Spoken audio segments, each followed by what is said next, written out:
Hello everybody, it is me, it is Foxnyr today versus Ace, and it is a tiebreaker situation. If you have been following, the entire thing this season just a little bit, you know that today is a pretty important day if you do not want to go back into Division 4. I mean, nothing wrong with being in Division 4, there are some great teams there, but imagine being Division 3 instead and what that feels like to be in Division 3 instead of Division 4.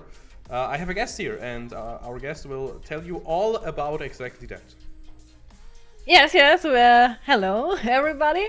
I'm Banana and I already played in Division 4 and it was nice, but it's even better to play in Division 3 because you've got better enemies, better games, and us, you wanna learn something and get better in the game. So Division 4 is not what you're looking Not what you're looking for, you say? So, Nope. I have to ask you now, did the client die once again? Or is Yes, client I'll running? send you a screenshot because I'm just stuck in... I don't know where, to be honest. Okay. It looks strange. I don't know how to get out of it. I already restarted the client. Did you restart like the entire League client and everything like that? Or... And no, I will just kill it in the task manager and then we'll try again. Or you can just stream via Discord. I mean, I would prefer if you're in the actual in-game client, because then you can look up all the fancy stats and stuff like that. You know how it is. That's true. You know Just how it is. kill all the tasks to reopen. Just kill everything. But yeah, in the meantime, today we have Ace. Greetings to Shokito, by the way, and what was it, Lone Wolf? Lone Wolf, I'm sure they will have a wonderful cast over there. It's a bit sad that they have to cast a losing team, but one team has to lose, right? So sometimes it happens. It is what it is. Now, we've also been in the prep. Do you feel like the Foxnyr boys, do they look confident to you, or did they still sound a little bit shaky? What do you think? No, not shaky at all. Very confident, and they got some surprising plans that I won't talk on stream about, of course. I'm not gonna spoiler anything, but it sounded pretty decent, I'd say. And I'm still stuck in purgatory.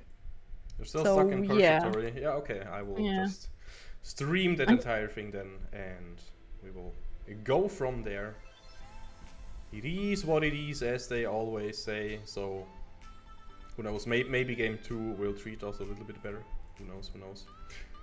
But yeah, meanwhile... Can't even leave the hobby. But okay. No, wait. I actually have to make it low quality, just in case. You know, imagine having a good stream. So. Okay, so we chose red side. Anything you like prefer in the side selection department, looking at recent pro play and stuff like that, or do you think it's really up to the team and their choices?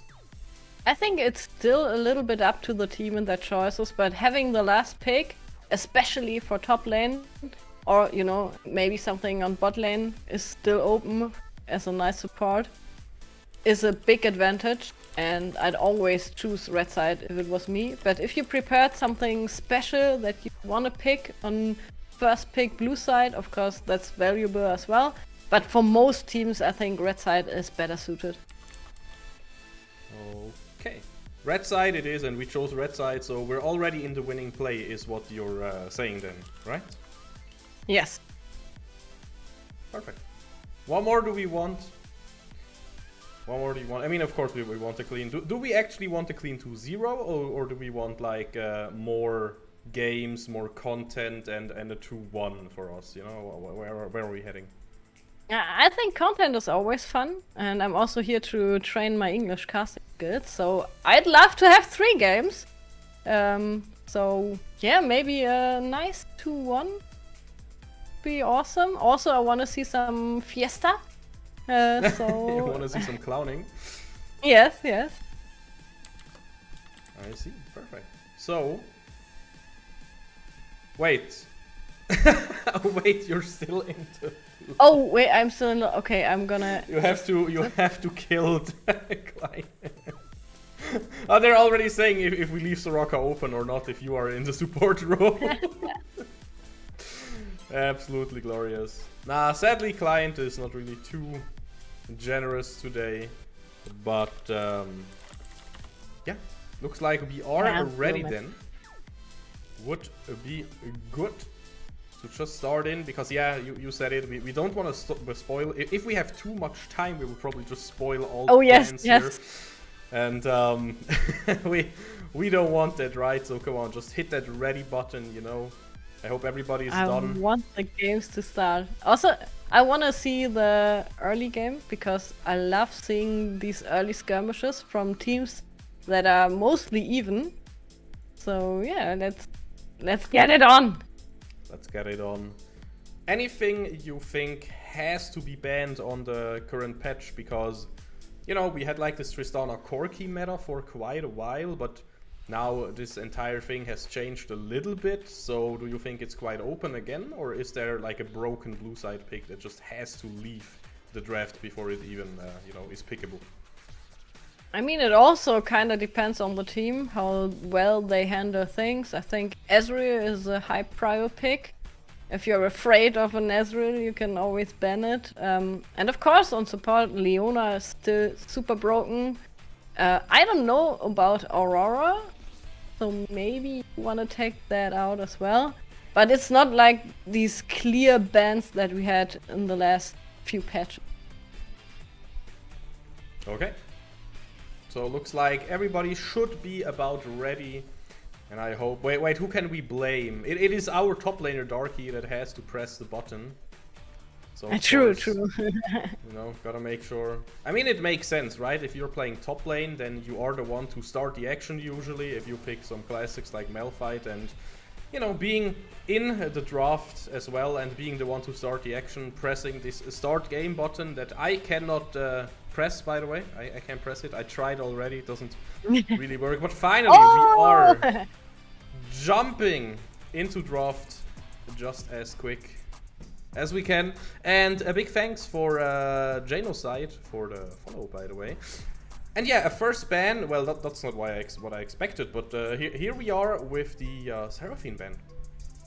Yeah, that's a bit surprising. The Nidalee ban isn't as surprising against Bambi because he's a big Nidalee fan. I think he does like all the AP junglers. Maybe you want to take out another one, or they just try to get a clean bot lane there as well with the pipe. Yeah, the pike is something we heard. We heard a bit of talk about as well, right? And yeah, what was it? Like 200 games at least each season on the support from Ace on Alp. So you probably do not want to see that. And this is still a relic from the old meta. It is the Corki first pick. Do you like that? Not that much, to be honest, because we just talked about how there are other viable options right now for mid lane, and you don't really get a competitive edge from picking it first, so I'd rather see something else at first, but I like these answers with Karma and Varus. I'm a bit surprised about the Karma, but maybe you know more about this than I do. Well, you know, Kermit the Frog. Kermit the Frog is actually the best champion in League of Legends because you can play her on all 5 roles. I'm pretty sure she has a 315 clear, as basically every champion does, as we just heard in the preparation as well. So, yeah, I'm a bit sad that Sejuani has to go to the loser side now, of course.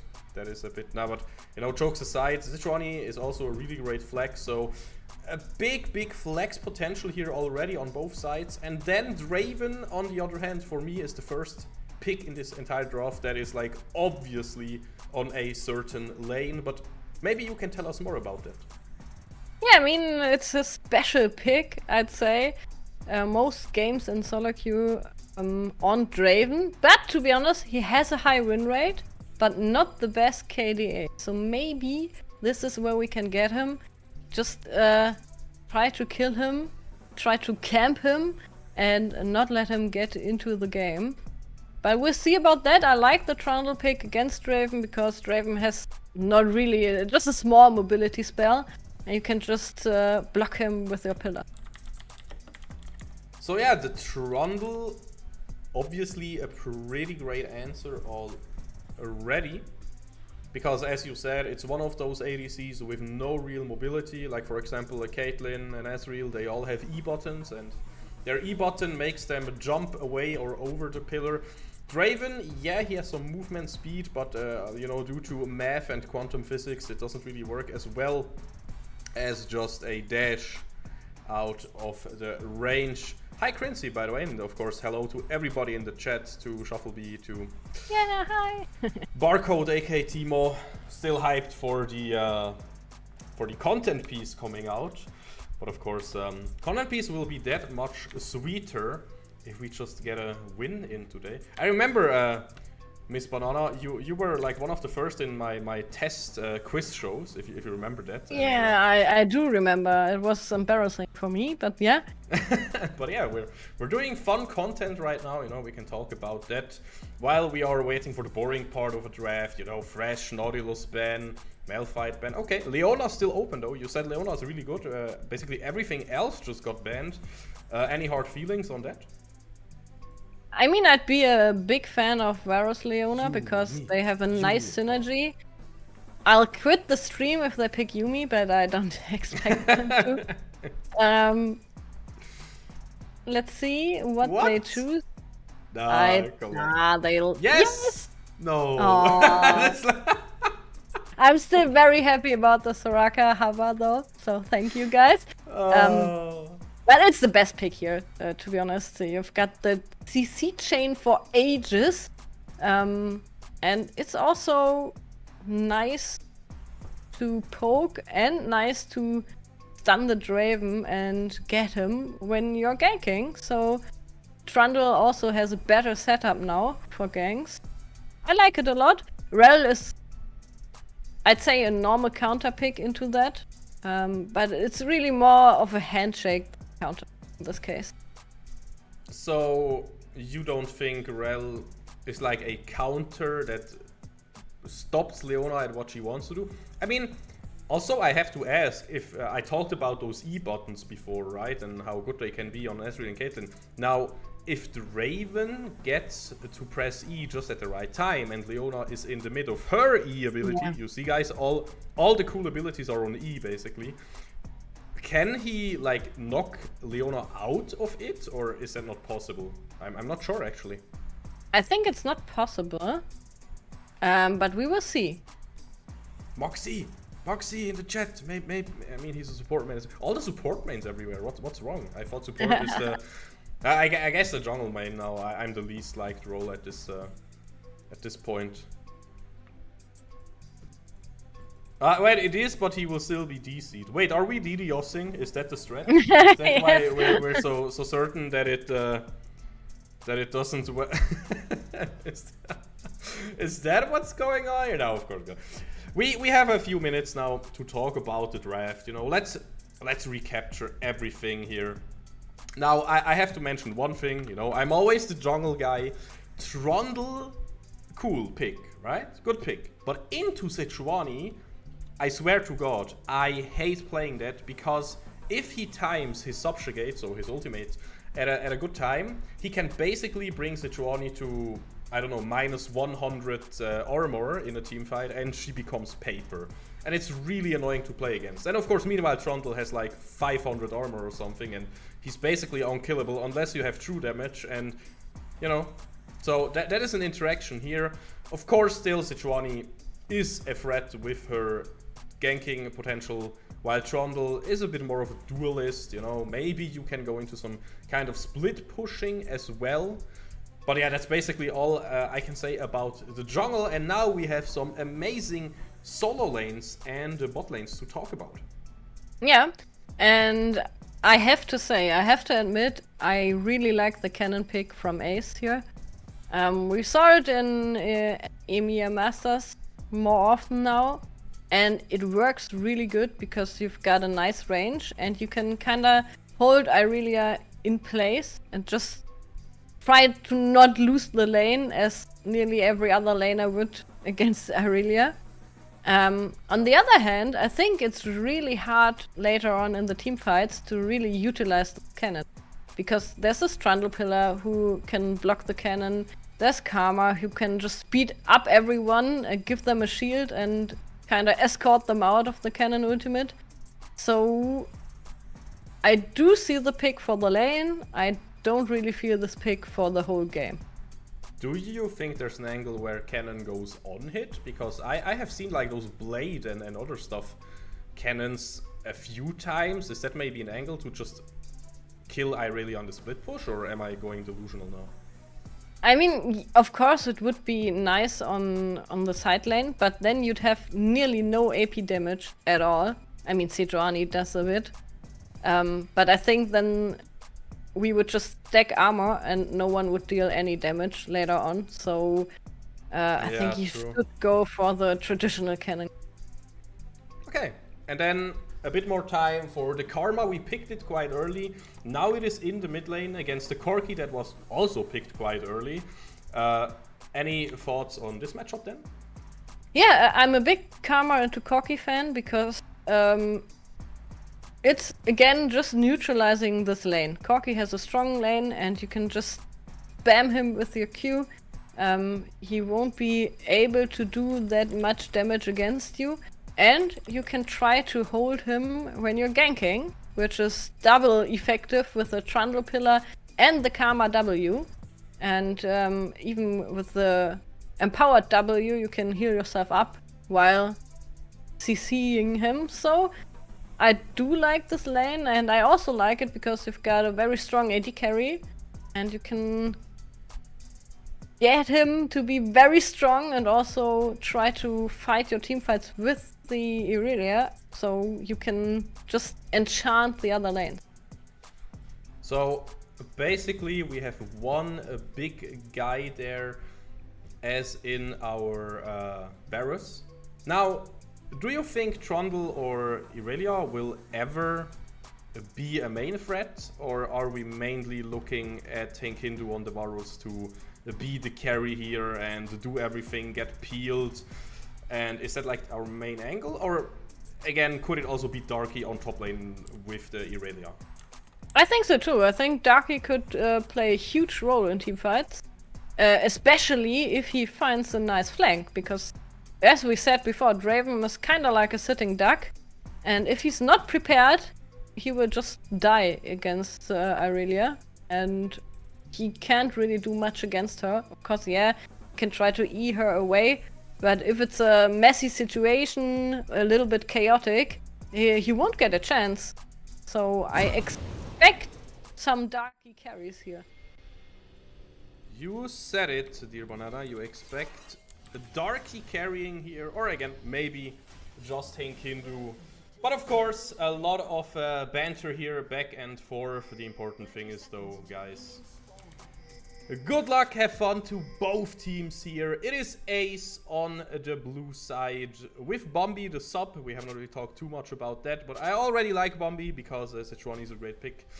But yeah, Kakao with the Trundle with one of the two insane tough counter picks, the other one being Silos, by the way. We will see them clash in the tiebreaker today. This is game number 1. Let's see what happens. And of course, both teams want to try to stay in Division 3, so they will do their best to keep up and to win these games. And of course, I didn't know this until yesterday, I think. It's of course a best of 3 and not like in the other seasons best of 1. Yep, so we are going at double speed to be live, by the way.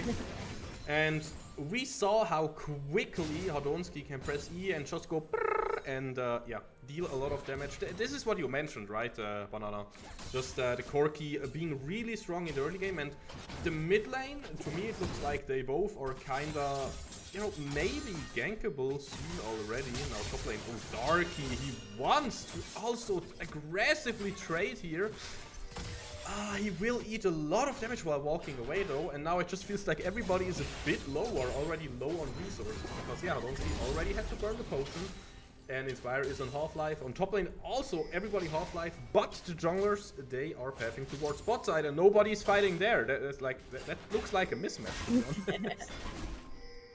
Yeah, I mean, top lane isn't holding back, and Darky made this, I'd say, common mistake of underestimating Cannon, while he just has these auto attacks, but they're still strong and he has the range. So as we can see, this little rat, electrical rat, isn't Pikachu. Easy to kill. Yeah, Pikachu. I mean, and It's more like a Raichu, right? I mean, he's a bit stronger.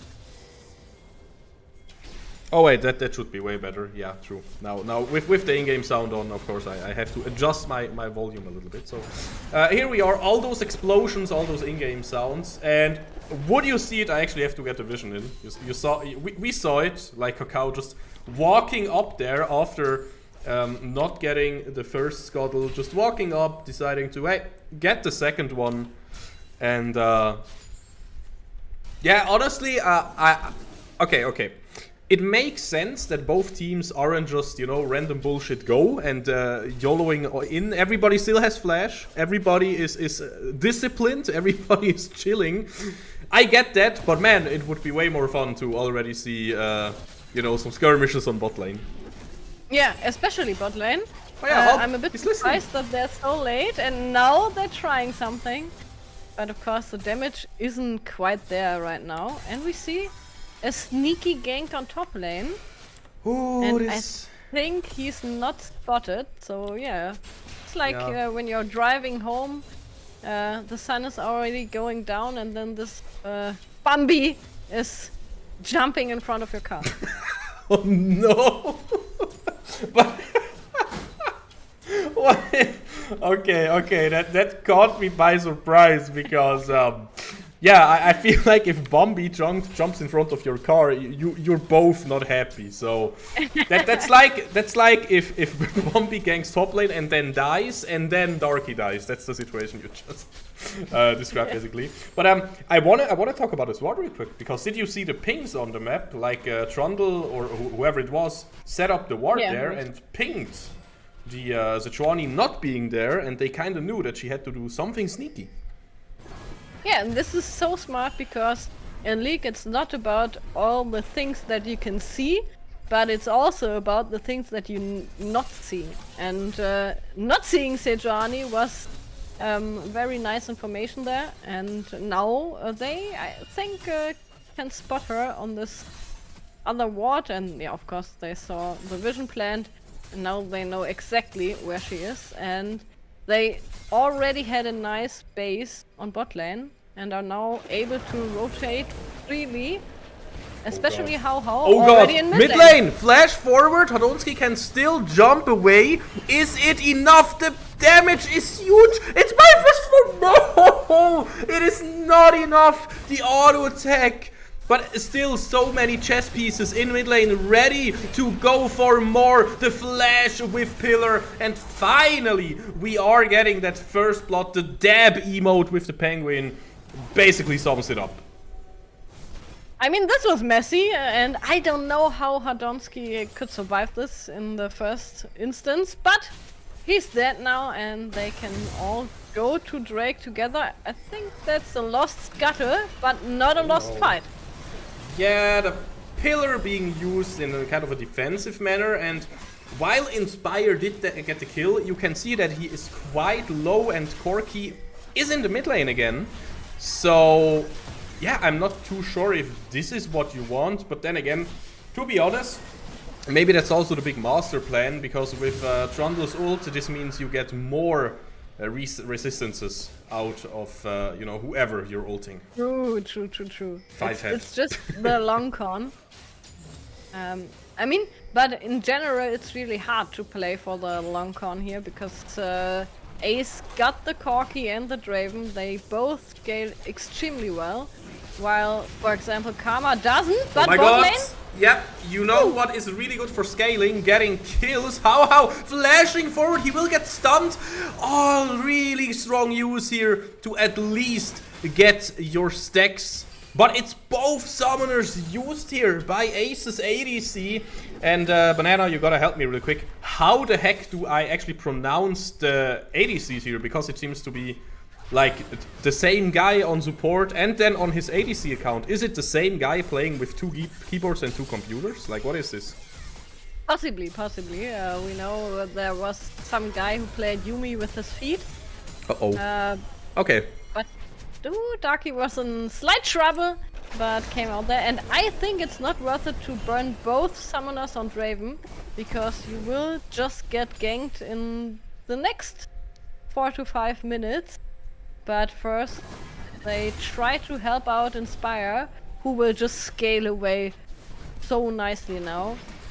Already has a Dark Seal and can do tons of damage even before Corki can deal any damage, because he went for Kal and he needs to scale a bit more. Yeah, I feel like Corki's big spike will be delayed super hard, because he also seems to go for Merc threats first, I'm guessing, or maybe some other defensive option. But yeah, the only quote-unquote aggressive thing in his inventory right now is a Doran's Blade.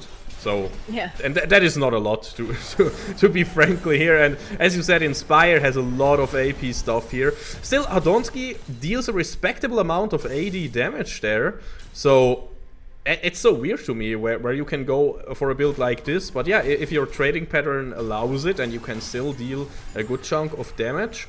Now, of course, if you were Inspire here, would you go for kind of a supportive build, or would you go for a full AP build?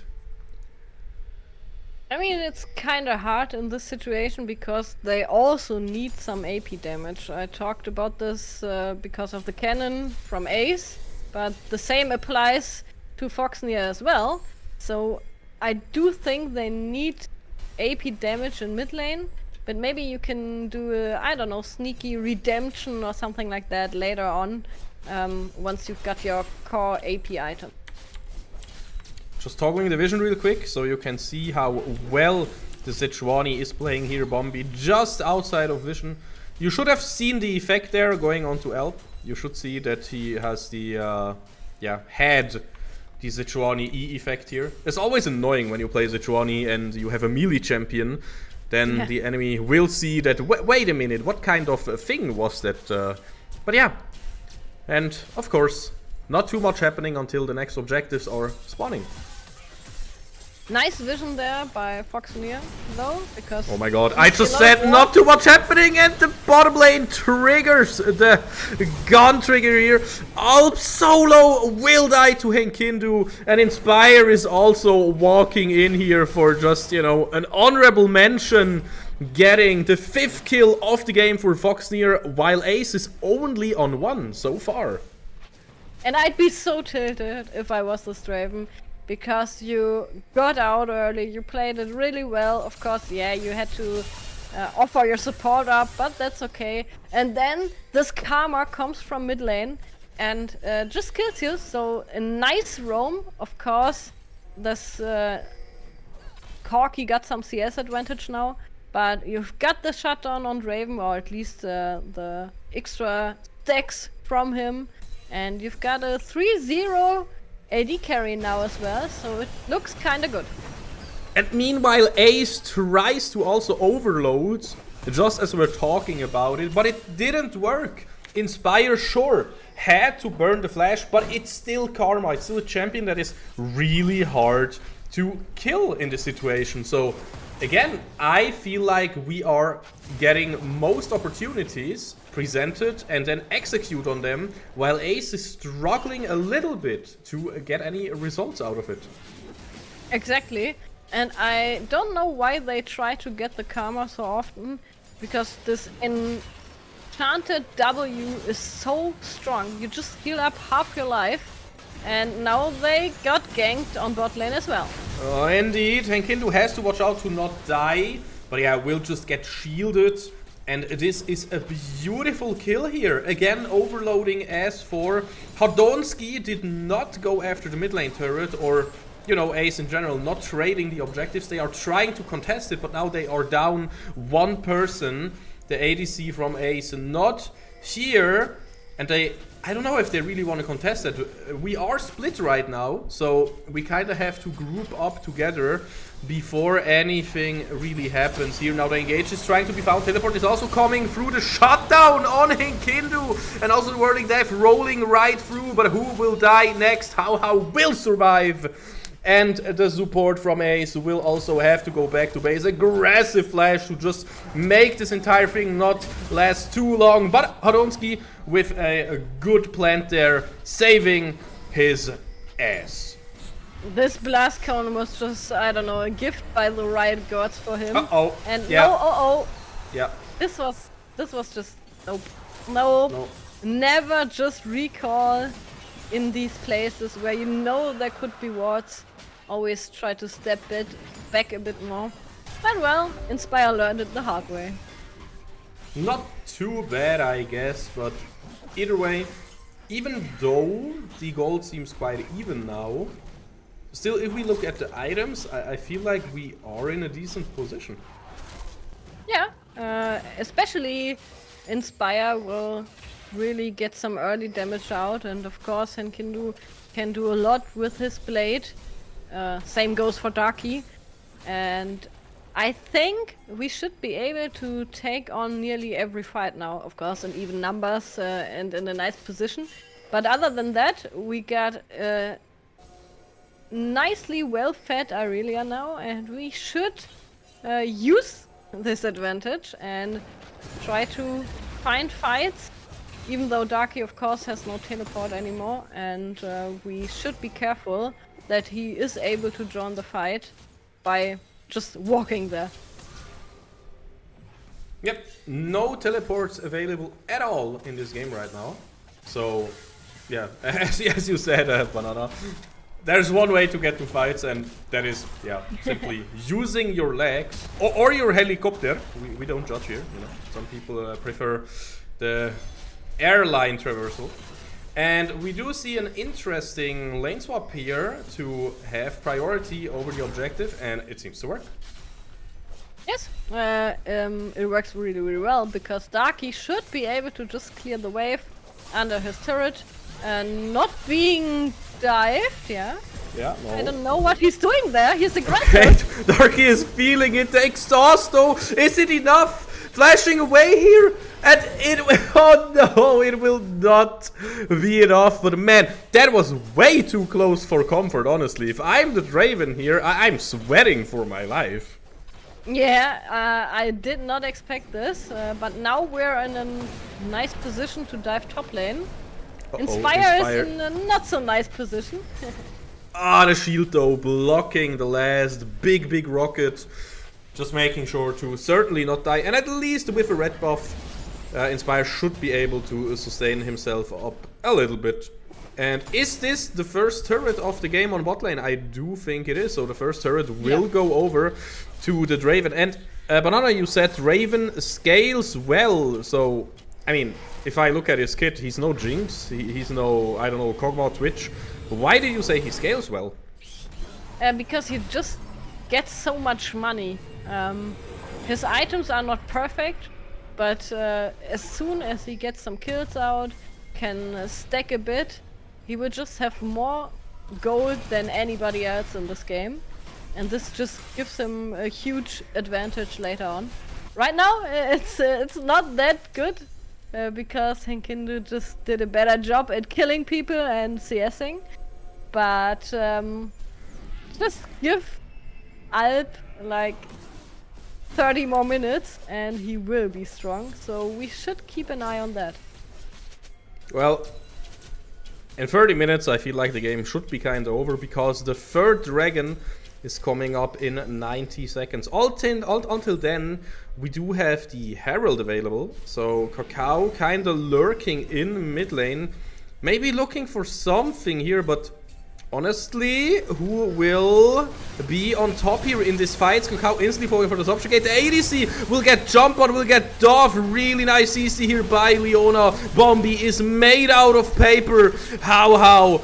Just in the front line here, CCing up everything. And of course, Henkindu, you said it, Banana, does a really good job at killing everything. That is also the win con that we talked about. And it just seems to work right now.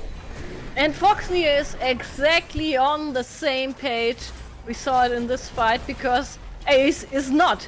They just left their AD carry wide open and ran away, while I think, I don't know, he was trying to get some CS or something like that. And they really wasted their Magnet Storm in this fight, because they tried to get it on Inspire, but Inspire just flashed away and was safely out there. And this was beautifully played by Foxnyr.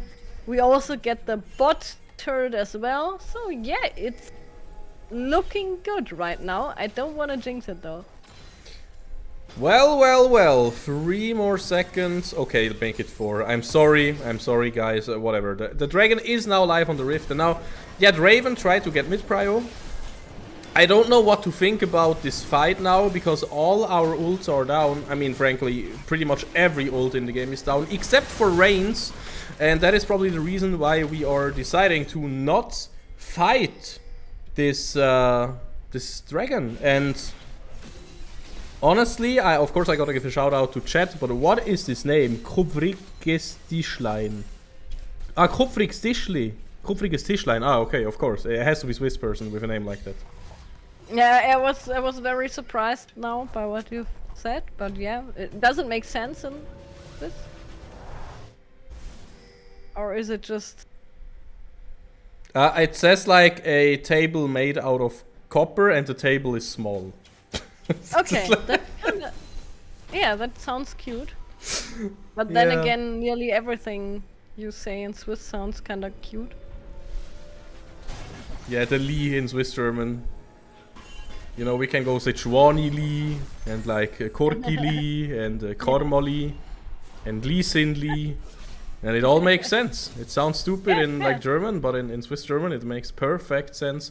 It also makes perfect sense how we are ahead. We did get the win on the fight, but then sadly we had to give up the Infernal Dragon. Any thoughts on that? Yeah, I'm not a big fan of that, because we could have used this to end the game with 4 drakes with the soul. And now we still need more time to do so. And this isn't good, because as I've said, Ace could be able to scale really well with that core key. Right now they're not doing much for it, which is our luck. But as soon as they start to search for these plays, as soon as they start to hit their magnet storms, they will be really terrifying to fight. And yeah, I'd like us to have 4 drakes by that point.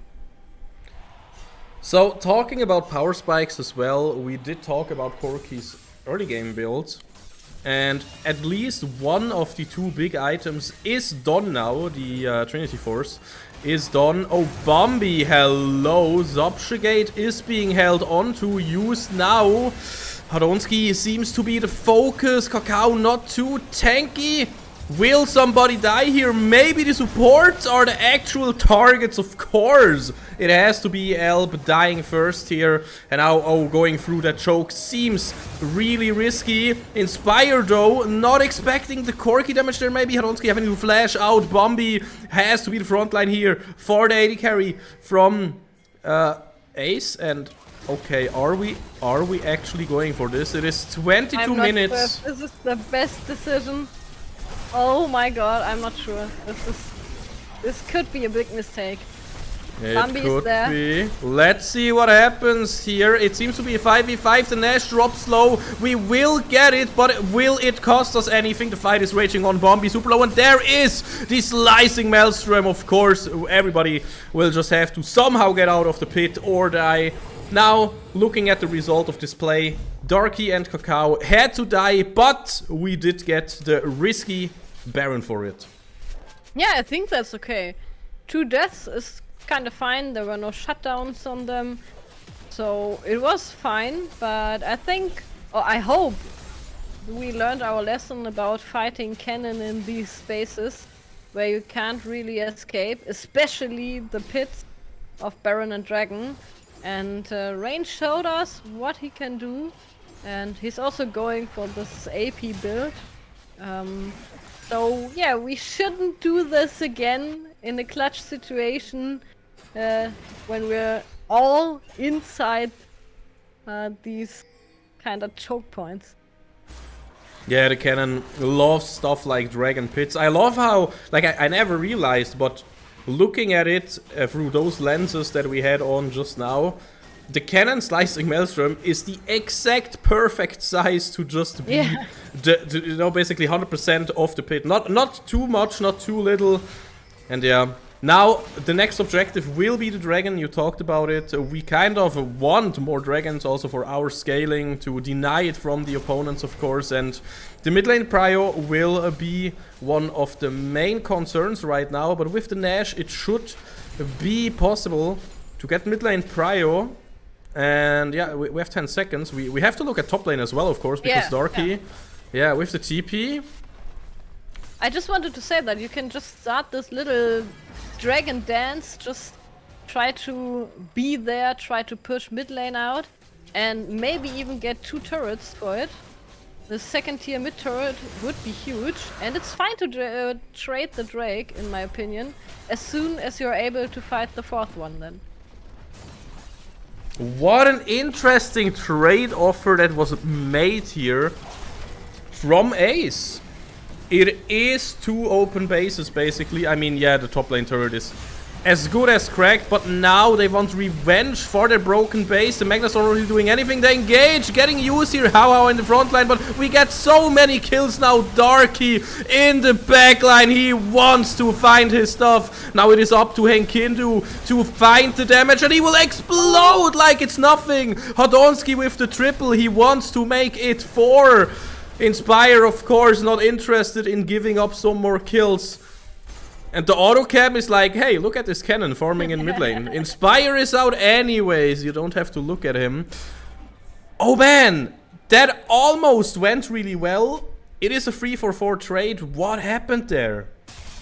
I think they underestimated the damage from Corki and Draven combined. And I was also a bit surprised, because this was a huge fight and everybody just dropped dead in a split second.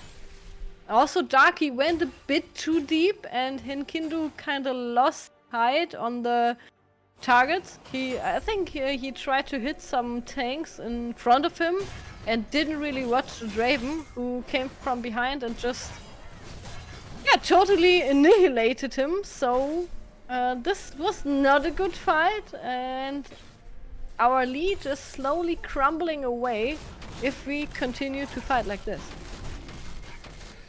Oh well, oh well, oh well. We can also see, even though Irelia is ahead in top lane gold-wise, I'm not sure if we really want to group up with the team, or if you want to... Okay, talking about grouping up here, the cannon is on a really good flank. This seems really bad for us. I don't know if we can somehow fight this. Both TPs are getting used, so we do want to fight this. Kakao already down, so 2 down for us for only the ADC. And now it is so much damage that we're dealing, though. Darky, look at him and look at our ADC. It might just be enough. It is enough! 12 to 18, a 4k gold lead basically again. Only Bombi alive. The death timers are not too high though, but let's go. This was a win for us. We will get the inhib at least. Oh my god, I held my breath there when I saw this cannon, and I thought it's over. It's all over now. But the synergy between Darky and Inspire is so nice to see. You can just go ham as Irelia, because you know you've got your shields, you've got your karma behind.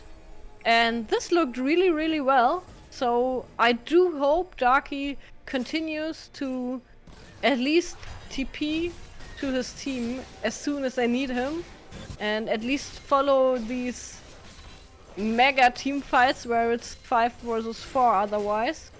So yeah, this was quite nice. Inhib is nice. It's a bit sad that it's just the mid lane inhib, but I think we will manage to get the others as well. Especially if we're able to get this Baron, because all eyes are now on this Baron. And I hope there will follow some in-game eyes and some wards. Because right now the vision is kinda, let's call it flaky. Oh well, talking about the vision, we are seeing an engage again. Bombi made out of paper again. Rain teleporting in here. And this is the one we're looking at right now. Rain has to find a huge engage. Kakao dead, so both teams no jungler for now. Elp setting a ward there. But yeah, Rain was kind of holding on to the slicing maelstrom. Maybe also wants to hit level 16 first. So the ult is even stronger and has a bit less cooldown. No junglers up though, so I hate how both objectives are up now. Because yeah, this is just random now. Yeah, we can flip a coin. Who will get that Drake? Also, I'm a bit afraid because Rain still has his flash, and Cannon with the flash is always even more able to find these engages. But so far, they're just in this kind of standoff around mid lane. But Ace won't be able to hold this any longer because the super minions will push down the mid lane. What is that? What was that? Okay. Okay, sorry, I was a bit confused. I'm okay. Yeah, that just happened. It's still the standoff in mid lane. My heart is still racing here. Look at all the pink wards. Look at the engagement we may be trying to see. No E on Rain right now, and the dragon will go over to Bumby. That is so important here. But the ADC, trying to stay alive, will do so for now. Will finally go down, and we might be able to get them all. We got free already. Hadonski got away, but everybody else just exploded in a split second. And yes, Ace got the dragon, but they paid so high, possibly with the lost game. Cannon just died with his ulti up, and I think this is game, yeah. This should be Drake game, right? was a trap. The soul was the best trap I ever witnessed. And this is game. This is the first win. That is the first Damn. win. The GGs are getting called in the chat, in our chat as well, of course. And this is what we were looking for here, guys. I told you, or we told you, easy 2-1 or 2-0 or whatever. Well, at least it was a strong statement in the first game already. Now, anything you want to highlight out of this game, you know, looking at the next one to come, at the adaptations, at all this stuff? I think it will be really hard for Ace to adapt to this because we didn't have one carry or one champion that was the special pick here. I mean, maybe the Karma a bit, but you can do this with other enchanters as well, so it doesn't really matter. But everyone showed up, and this will be very hard for Ace to fix in between the games in just like 10 minutes. And they were kinda split in the team fights. There were at least 2 instances where they just left their Draven to die. And if they're not able to fix that in the next game, I think it will be a quick 2-0. Indeed, it could be a quick 2-0. Maybe Ace can find something. If they will, well, we will see it after the short break. Don't go anywhere, because this, come on, let's be real. This game was a back and forth. Finally, at the end, Foxnyr stood stronger, but will it be the same story for the next game? We'll have to see in a second.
came to party, yeah, I came to dance. Already made reservations. Nobody stands in the way of my plans. I ain't got that kind of patience. The end of the week, I turn to a freak. Go out and forget all my cares. Putting my hands in the air, looking so good from my hands to my hair. Good times, good vibes. I wanna be in the spotlight. Turn up, no lies. Doing whatever I like. Nothing but music is filling the air. Moving my body so everyone stares. This is my moment, all eyes on me. Out on the dance floor, bringing that heat. I came to party, yeah, I came to dance. Already made reservations. Nobody stands in the way of my plans. I ain't got that kind of patience. The end of the week, I turn to a freak. Go out and forget all my cares. Putting my hands in the air, looking so good from my heels to my hair.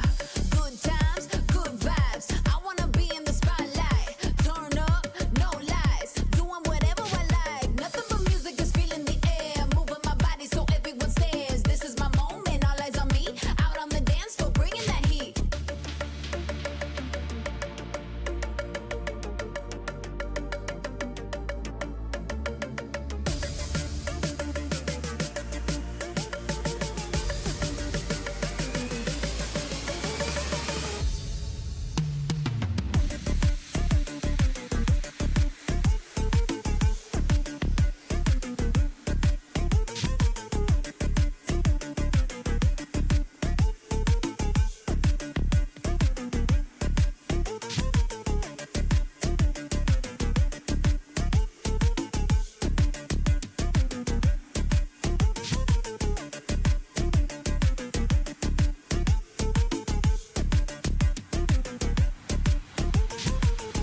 I came to party, yeah, I came to dance. Already made What's up, homies? We are back. That's a videos quote, by the way. And of course, after a third, yes, English is hard, okay? After a first game like that, it's technically the third one, that's what I wanted to say, because we already went 1-1 in the regular split, and now after this first or third game, whatever you wanna, however you wanna look at it, we are looking really strong. And I hope we can just bring it to a quick finish here. But of course, maybe it is all because red side is broken and Ace is on red side this time. Banana, you said it, red side a bit better. So, you think Ace has better chances for the second game? I think, yeah, sadly, because they can now just counterpick the top lane and hold their flexes longer. I think they didn't really use flexes while they were on blue side. Maybe they prepared something else for red side. But of course our flexes won't be able to work now because everybody can see where it's going in the end. Or we find some flexes that we can just swap around as we like. Maybe with top and jungle this is possible. For example, Trundle and Sejuani both be on both roads. You can just swap it around as you need it. But other than this, it will be a hard game now. But maybe we see a strong first pick now. You know what? In the last game, what if we sent Varus into mid lane and Karma on bot lane? Or Varus into top lane and, okay, with Irelia that doesn't really work. But that's the fun thing. I said you can play Karma anywhere. You can also kind of play Varus everywhere. So do you think one of those two will be banned so they are not a first pick? Is that the angle maybe? I mean, if I'd be Ace, I would ban the Karma. Because, as you said, she's so flexible. And also you can't really counter her that hard. Because if she's in a bad matchup, she will just go the full support build. And everything's fine again. He can Giga into lane and still win the game. I know this because I always pick Karma when I'm out of the mid lane ranked. You don't really have to win the lane with Karma, and yeah, so I think you should ban it. You're right. Okay, should be banned maybe. In the case if we get the option, we could first pick it and just abuse it again. Because again, we did pick it early, knowing it's completely fine into mid lane. But who knows, maybe this time it could be first picked and go into top lane, go into bot lane. As like AP carry with a lot of gold, or as budget version, as you know, a cheaper version with the support build. So yeah, the karma obviously an angle.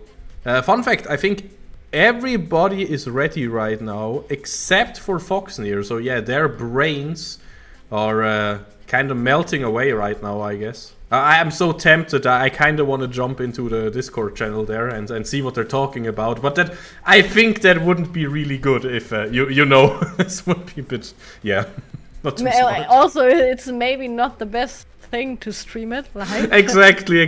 That would be kind of a problem. So we're just not going to do that, and we will just we will let the second game's draft be a surprise. Again, we did hear about some spicy picks earlier, and we have not really seen them in the first game, but now if you are ahead one game, maybe that is the angle to be a bit more, a bit more cheesy. Yeah, a bit experimental maybe. And we talked about this before because we heard what they are thinking about, but we won't tell you. We will just be the smart asses that knew it beforehand. But I think you should try to play the second game relatively normal and try the crazy shit in the third game. Because then you've got nothing to lose anymore. It's do or die, and then you can do the crazy shit. Well, it really seems like they need one more moment for prep. Even Ace was like, guys, We're waiting? Yeah, what is it? Oh, they only need one mom. Is that a code for Smolder? Oh, true, but you need more than one mom then. Game? More like 5 or 6 moms. What? Oh, okay, yeah, the old guy. I mean, it's the same mom every time, like breath. Yeah, true. Imagine what if actually what if you played Smolder and when you ulted it would just be a full AP Shyvana E in dragon form? Wouldn't that be better than the actual ult?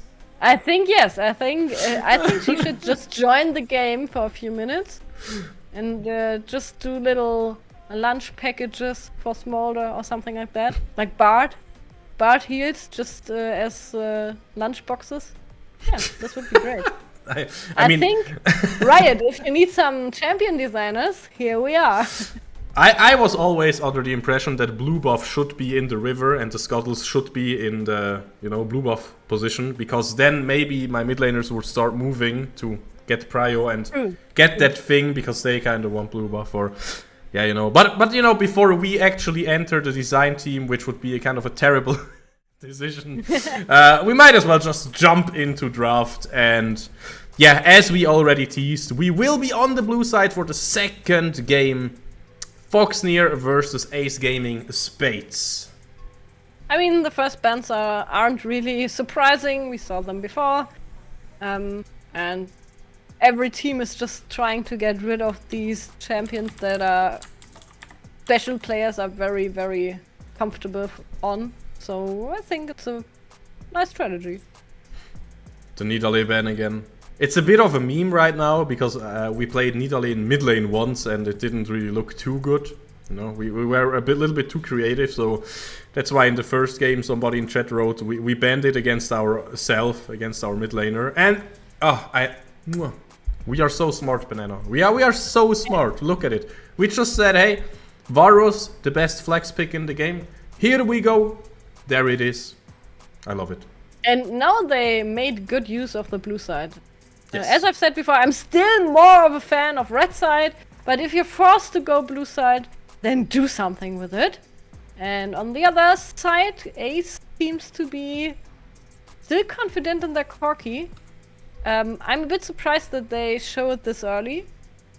I would try to pick other lanes first, but they really, really want this Corki, even though it didn't work out that nicely. So I think Foxnyr can just pick Karma again.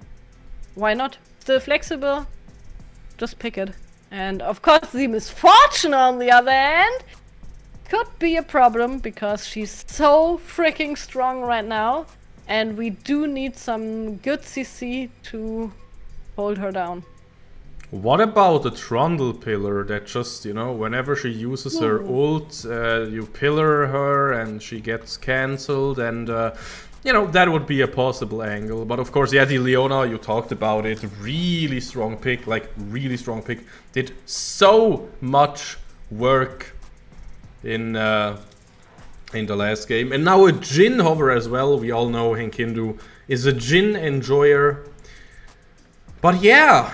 the main thing that comes to my mind when I saw the Misfortune pick was like a wombo combo, dead end Falco, dead end Falco. Oh, Yeah, oh, look at it! I'm afraid it's Bambi. They could pick Lilia and play Misfortune on mid lane and just swap around really crazy, because Misfortune ultimate doesn't wake up people when they're sleeping. Ooh, yeah, And it's a huge wombo combo.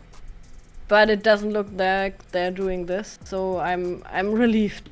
And I think we should thinking about banning this Lilia now.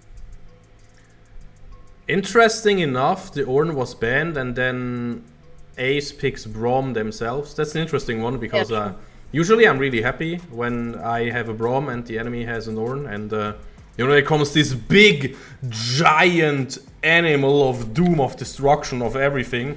And Braum holds up a door and is like, yeah, that was yummy. Thanks for the bite. Yeah, either way, it looks like Karma will not be in Foxnyr's team comp this time around, because, well, it's banned, so can't really be there.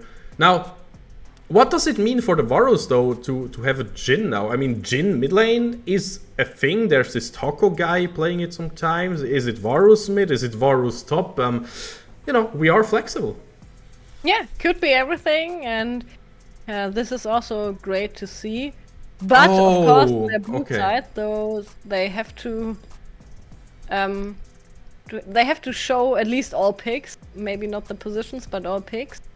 And the Trundle ban is a bit sad, and I do hope that they get the Lilia out now, because I'm really afraid of this. Even if it's Misfortune bot lane, this is still strong in team fights. Well, do you ban Sechu or Lilia now? Both seem annoying, but yeah, the Lilia just has to go.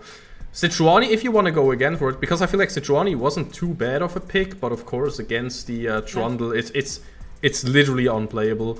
And now you banned it out and you could secure it for yourself, so if you want to go for that. Now it looks like a tree hover so far. Kind of like Sejuani, a bit different, but doing the same, just, you know, instead of a frost theme, it has a Shadow Isle tree theme. So let's go with that this time, because we already have Freljord with Braum. We have the pirate theme with Misfortune. I don't know what Corki represents, maybe Piltover, you know, if we want to go for the holy trinity of different... yeah, what are those hovers maybe again? Maybe they need some no, they picked Braum already. I would have tried to get some Soraka gameplay in there, but they won't do this. Yeah, okay, that's... I'm a big fan of this Maokai, and I'm a bit surprised. I think this is a great pick, because you can just displace the Misfortune yourself. If you've got no pillar, you will just do it yourself. The Onslaught of Shadows. I mean, it sounds way cooler than Pillar of Ice, so... I mean, Pillar of Ice also sounds really cool, let's face it, but... Onslaught, you know, let's compare it, like Pillar of Ice and Onslaught of Shadow. Like, what sounds cooler, right? So, of course, you're going for that one. Or maybe the thought process is because Maokai went for a two-legged, a true three-stumped champion this time. You yourself go for a four-legged champion now, you know. Well, even though Sejuani has 6 legs, yeah. Okay, let's just go back on track. This is not leading anywhere. I was just asking myself why there's no centipede then. Centipede champion. Well. And now we will see who will go on which lane. I think the Renekton will be top lane. No, Renekton support. Renekton support. I've seen this before. It's actually good. But I've seen it. I'm not capping. I think I played a tournament in Season 2 or Season 3. And there we played against Renekton Diana bot lane, and it actually slapped. And I mean, it slapped our bot lane in all directions, because, you know, they just jumped onto the... I actually think something like, I don't know, Pantheon Jarvan or something like that is an actual legit bot lane if you pick Kindred somewhere, or maybe Varus top, or you know, something like that. I know playing it as immobile support or ADC is not a lot of fun, but you know, that's a great way to talk about this game, you know, to start it. Immobile ADCs. Varus, Jhin, Misfortune. Immobile ADCs. Yeah, we've got a few of them in one game. And yeah, I do like the draft from Fox because I think it's a bit of refreshing with Hecarim in the jungle. I didn't see him for a while now. On the other hand, I'm a bit afraid when I see this Jax from Ace because he can do a lot of damage on the side lane and in our back line, and there's not much to protect our 2 AD carries from him. Also, I like that we don't have that many abilities to throw into a Braum E. It's basically just the Varus ultimate that would be a loss. Jhin can just wait a second and then fire the rest of his shots. And all the others don't have to try to get around this Braum E. So I do like the comp, but the scaling on Ace's side is insane. Yeah, the scaling is really good. So I personally think, again, but my head is of course always thinking about the junglers first. But if we look at this, I feel like the junglers basically tell the story of the entire game already. So Maokai, a bit of a slow clear compared to Hecarim, but very controlled play patterns. You know, getting vision with the saplings, having a lot of CC, smashing the enemies where you want them. That's kind of what Ace wants to do here. You know, play slow, play controlled, and slowly build up. And then we have Hecarim, clearing fast and just has to find good gank opportunities, has to jump in there with his onslaught of shadows and just, you know, bring in the terror, the skirmishes, the chaos team fights as well, the chaotic everything. You get it. Chaos is my keyword for this one. Yes. And yeah. This is like the main story for me, but of course maybe you also have something to say. I mean, like top lane, counter pick, you already mentioned that one. Hey, red side has counter pick, okay, Jax into Renekton, yep, he likes to play against auto tech champions. But then we still have to talk about the mid and the bottom lane a little bit. Yeah, I think the thing that we've got going for us is a nice mid lane matchup, of course. And also we've got quite some rain. And yeah, Corki got us rockets that are ranged as well. But other than that, I think Ace lacks range. And maybe we can just poke them a bit before entering a fight. And just win the fights beforehand. And then ruffle stomp them with our running. Oh well, talking about ruffle stomping, we are jumping into the game already. So, guys, this might be the final game of the regular season before playoffs, or it might be the first game to start the back-to-back win for Ace.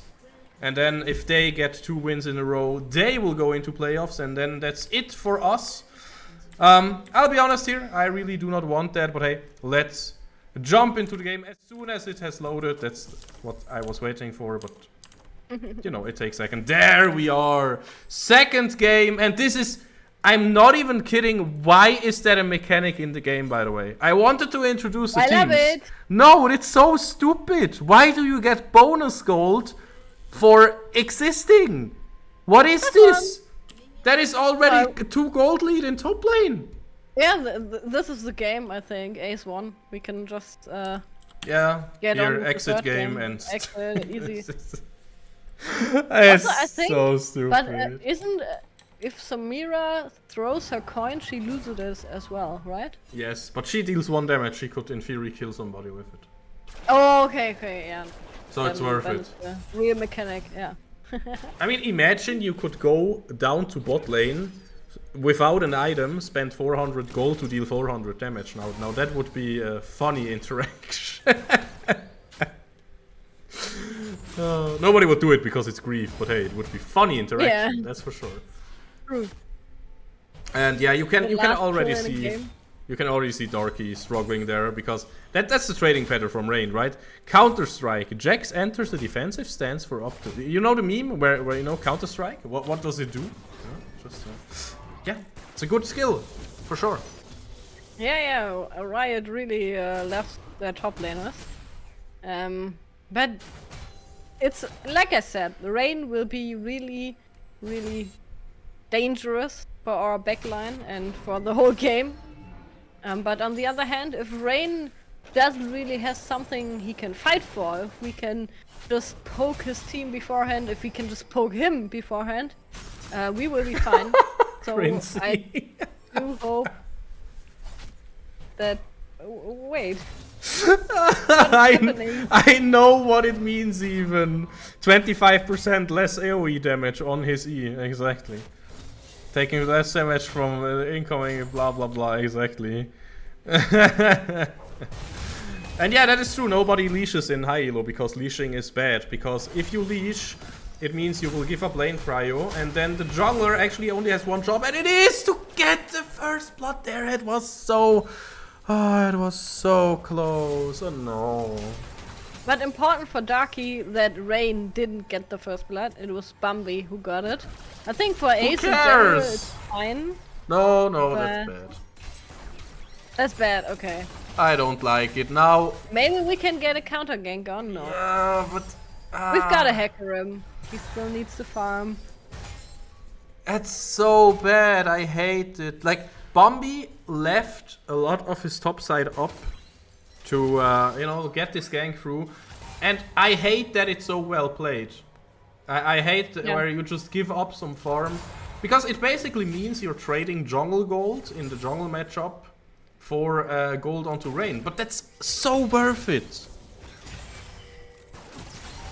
Yeah. Sadly, but I don't worry because we've got Inspire on mid lane who performed insanely well with Karma, and if he can do this with Karma, I don't want to see him on Varus. Also, we gotta and come on, die. Okay. We got 1 horsepower extra.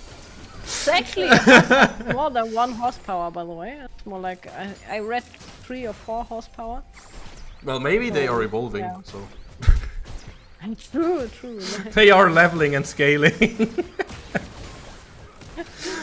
Yeah, let's hope that our Hikarim levels and scales really well, because we will need it. And on the other hand, I'm happy that he got the kill as well, so he can get some items in and maybe even try to gank the bot lane, because I think we should be able to put a stop to this misfortune and maybe also get the first drake, as it's an infernal drake, and nobody says no to some extra damage. More damage is always better than Schaden, as we say in Germany, or I mean in Switzerland as well. So yeah, I completely agree here. I don't know what they say in Austria. Probably like Leberkässemmel or some weird thing. Ohrkotzelschwaf. If anybody's Austrian, rate my Ohrkotzelschwaf pronunciation. It's like the Kuchichashli, but for Austrians. And the what now? Kuchichashli is, you know, to see if you're Swiss, you say Kuchichashli. To see if you're Austrian, you say Ohrkotzelschwaf. Okay. Yeah. See, that's what's happening over there, abroad. I need subtitles. Really. Yeah, Marv is currently coaching a team as well for some tiebreaker. So sadly he's not here, but you know, might as well just get those wins under our belt already. I don't really like how Bambi is getting those scuttles there. Only 1 so far. Inspire has saw them, and he's like, here's the police speaking.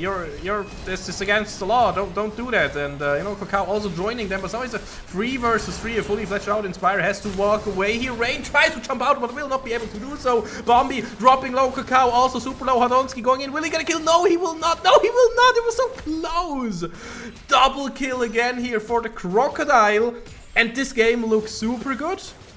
Oh my god, I was so worried because Inspire didn't have any mana left. But they juggled the aggression so nicely, and again, Ace isn't really on the same page. They're not talking to each other who to get first, I think, or I don't know what the problem is, but they're all trying to get the damage on someone else, and because this didn't work, so this was huge for us, and we also got one of the Grubsies, so we can deal some true damage on towers, which is fine. We just need to get control over this Drake area, because otherwise it will just go straight to Ace as well. Yes. No, I'm laughing because of the Bombi just followed his mom. That's so dark. Oh man, that is so... I still remember once in pro play, like, what is the hard counter for Lilia? Well, it is Graves, of course, because he has a shotgun. Like, yeah, okay. True. That is that one, and yet here we are, and yeah, Bombi did follow. Indeed. The mom. No Smolder. Maybe mom was a Bombi reference after all. But yeah, jokes aside, you said it, Banana. It's looking really, really good so far. But still, we talked about the scaling, so I feel like we're not out of that one just yet. And you can also see the trading pattern. Yes, Darky is ahead, but who cares? It's still Jax with a Counter-Strike. I'm really happy about the CS advantage as well, because then we have better chances to reach better items even faster than Ace can, and I do love the CS difference in jungle, so we see some power passing around here, and I hope that we will be able to get this Drake. As I have said, it's damage that you get, just take it as long as you can. So right now the prio's not good on bot lane, but maybe we can fix that with a little onslaught of shadows. Onslaught of shadows could be used in bot lane here. Oh no, there is the flash and there's so much CC! And Bombi will face check the real Bombi now, because this is the four-legged Bombi that is currently chasing the ADC and just razor blading everything in its path. The apocalypse is knocking on the door of Ace, and it is named Cacao. And they kinda lost sight of the important things, because the kill on How was really nice, but then they chased, they went too deep, and the punishment was very, very harsh. We've got the Drake now, I'm the happy caster. And also we've got nice shots from Henkindu. Impressive. We also got a kill with that. And it couldn't be better for Foxnyr right now. They get the kills. They just offered up their support. That's fine. Supports know how to take this. So yeah, everything's fine right now. Everything is friggin' amazing is what I have to say right now, because again, this is exactly what we wanted, a fat Cacao here. I'm still thinking like, okay, what are the ways to not let Cacao just go completely rampant, because let's face it, soon enough you wanna fight for the objectives here, and you can already see the Maokai, yeah, Bombi is kind of in the vicinity, but is not entering, because yeah, Cacao has boots and a full item, and it's just looking so dangerous right now. And what I was thinking, like, yeah, maybe with the Jax Counter-Strike and with Braum himself, with the peel from Braum, you can try to fight the horse, but it's hard. Yeah, totally hard, and you've got the wrong support with Braum. I mean, he's great in many things, but not really in stopping a horse. So yeah, they need the Maokai to stop Hecarim and to try to stop the others, even if Hecarim comes through.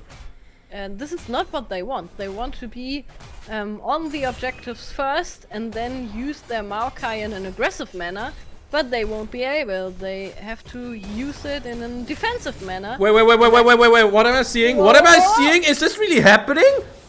Darky living up to the name of the ult, the dominus, just dominating the top lane out of nowhere.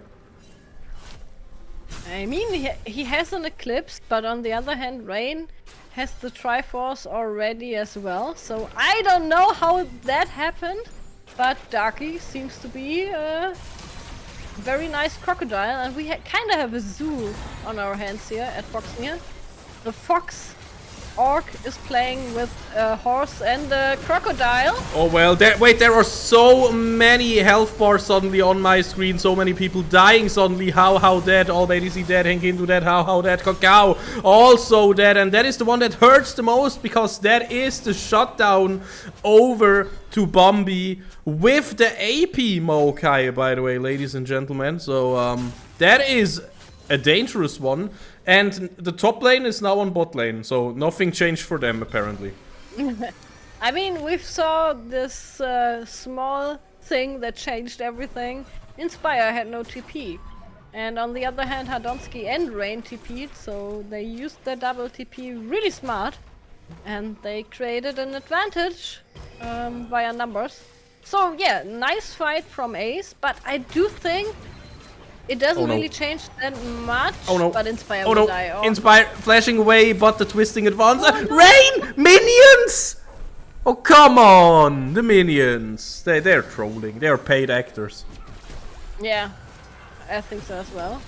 Alp. Meanwhile, Alp trying to run away, but where can you run? No teammate here really with the flash and now with the jump, but the flash has been used and a little bit of counter jungling as well, so yeah, that just happened. I'm not too happy about it, but it's also not too bad, right? Inspire died, yes, but I feel like it's alright. There was no objective on the map, so it's kind of fine.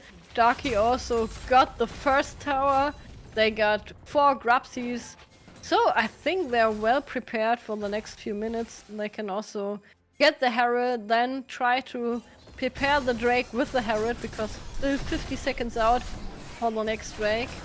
And they don't really have to get it. It would be nice if you go for some soul stacking, but if you leave it open, that would be fine as well. So I still think Foxnyr is in a great position here, and they just have to keep track on the enemy's teleports and try not to fight them when they're in uneven numbers.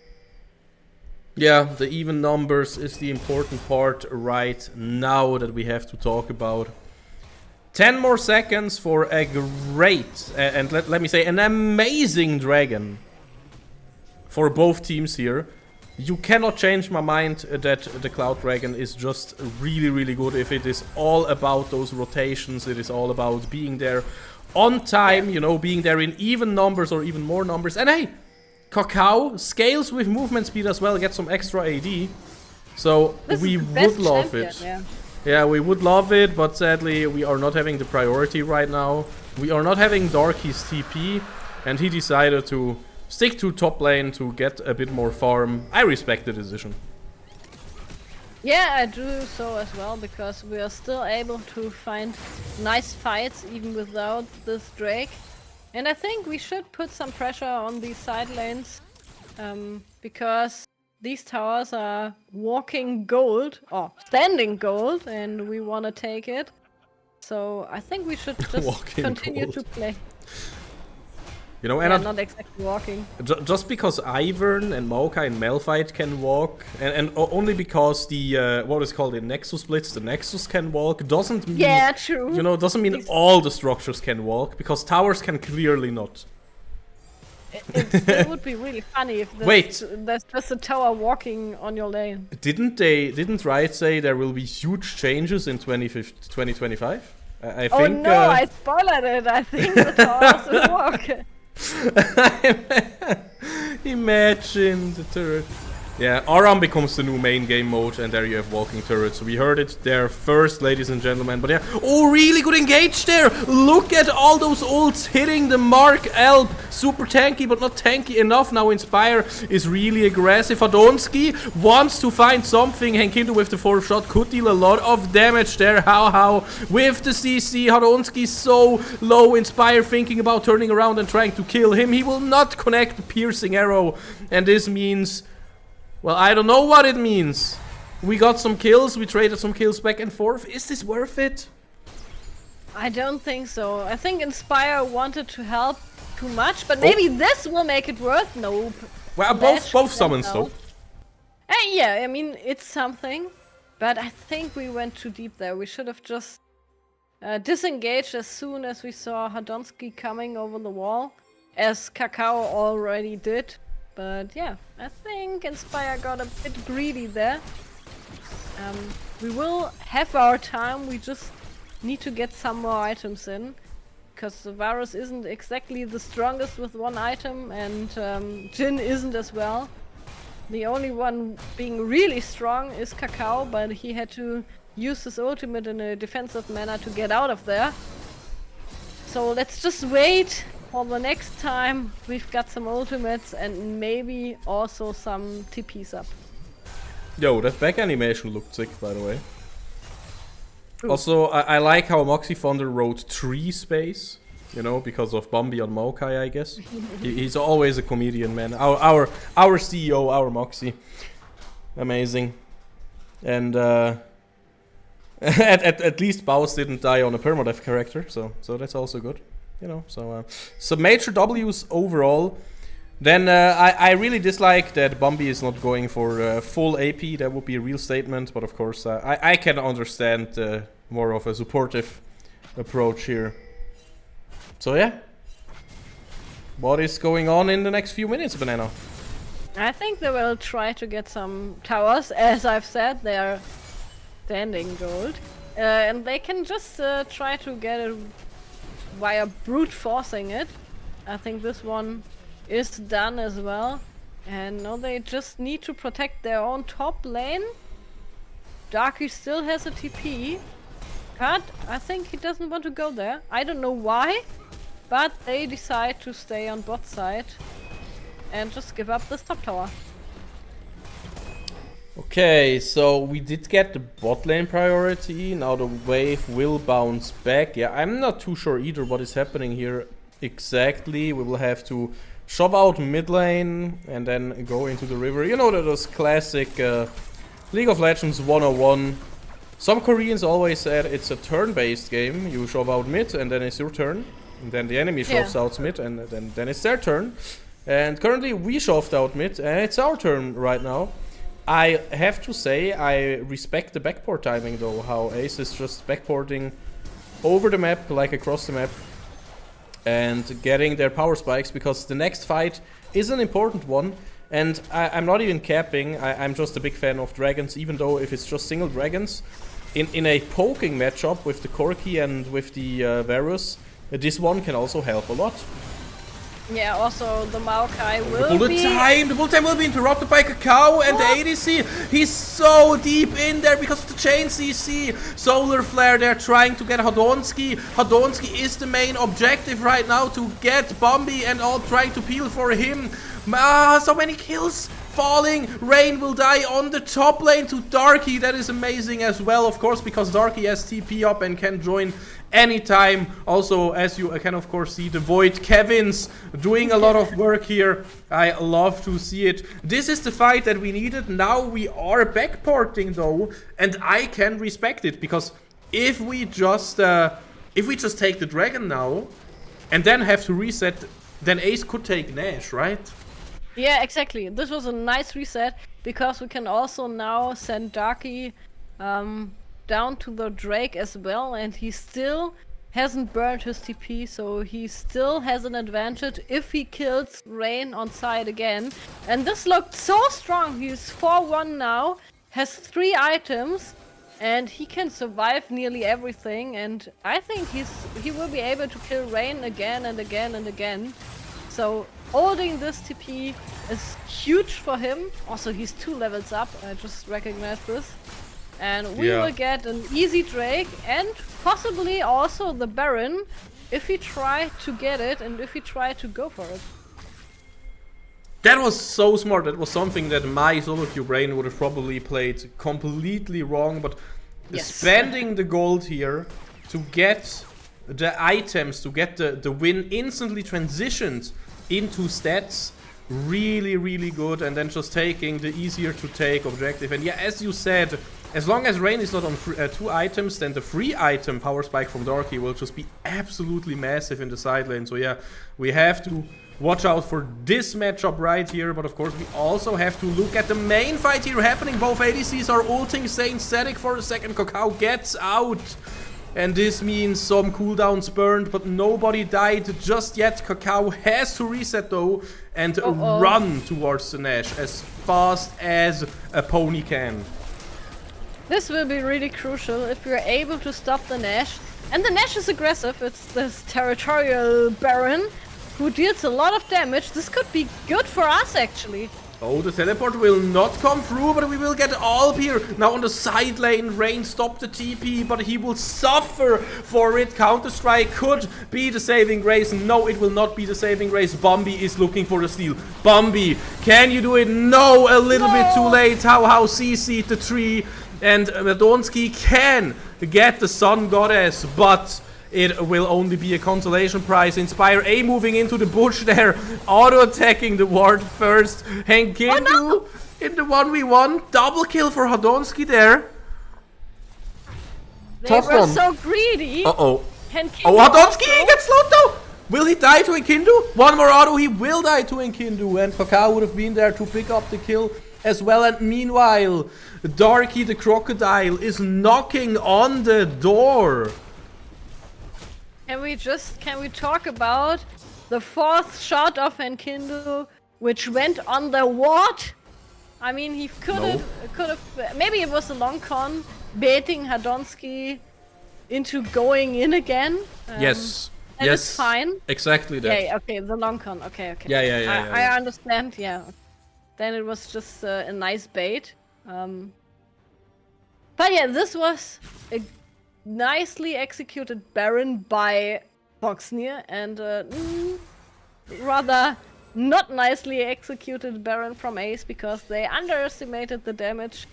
And you do have to pay attention to what Baron spawns because they all have different abilities and they just stayed in this, I don't know what it is, the void tentacles or something that this Baron has, and they lost so many HP over that. So yeah, well played by Foxnyr and well punished by Foxnyr. Oh, indeed. Oh, hi Dr. Hanzo, by the way. So many great people in the chat here supporting us for a great cause. The great cause being Foxnyr making it to playoffs and then maybe even playing against our own team. Now that would be a banger story, of course, but first of all, we have to finish the game here. We have to get the win.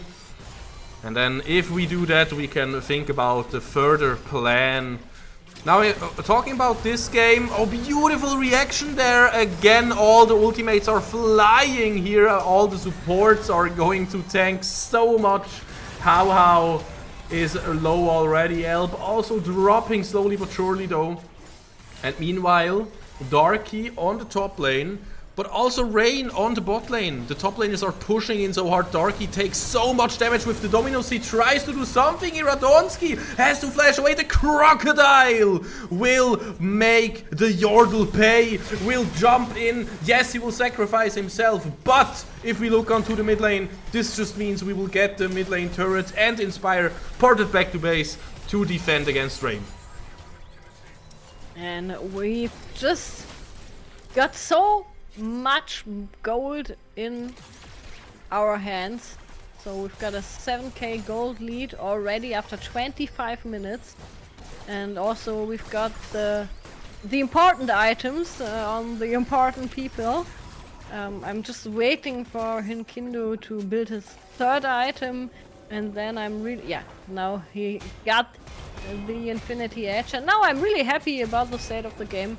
You can just fight for Drake in 13 seconds again. The reset was a bit late to call it a nice fight, but I think Ace is in no position to do something about it, so it won't matter anyway. They push mid lane and they can just take the next Drake. It's the third one. And the Ocean Soul is also a nice win con in this game because Renekton, Hecarim, and also Leona with the Ocean Soul are nearly unkillable. Well, everybody.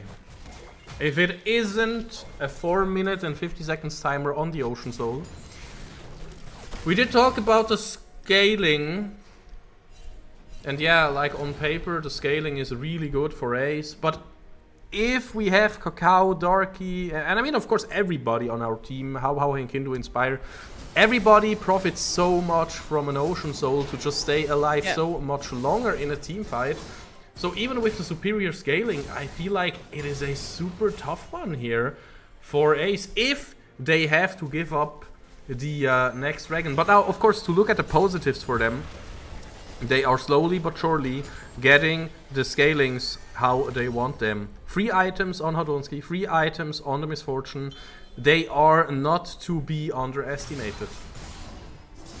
They're not, but I do think their greatest weakness is the Jax right now, because he can't really stop Darky. Darky is level 18 compared to level 15 from Rain.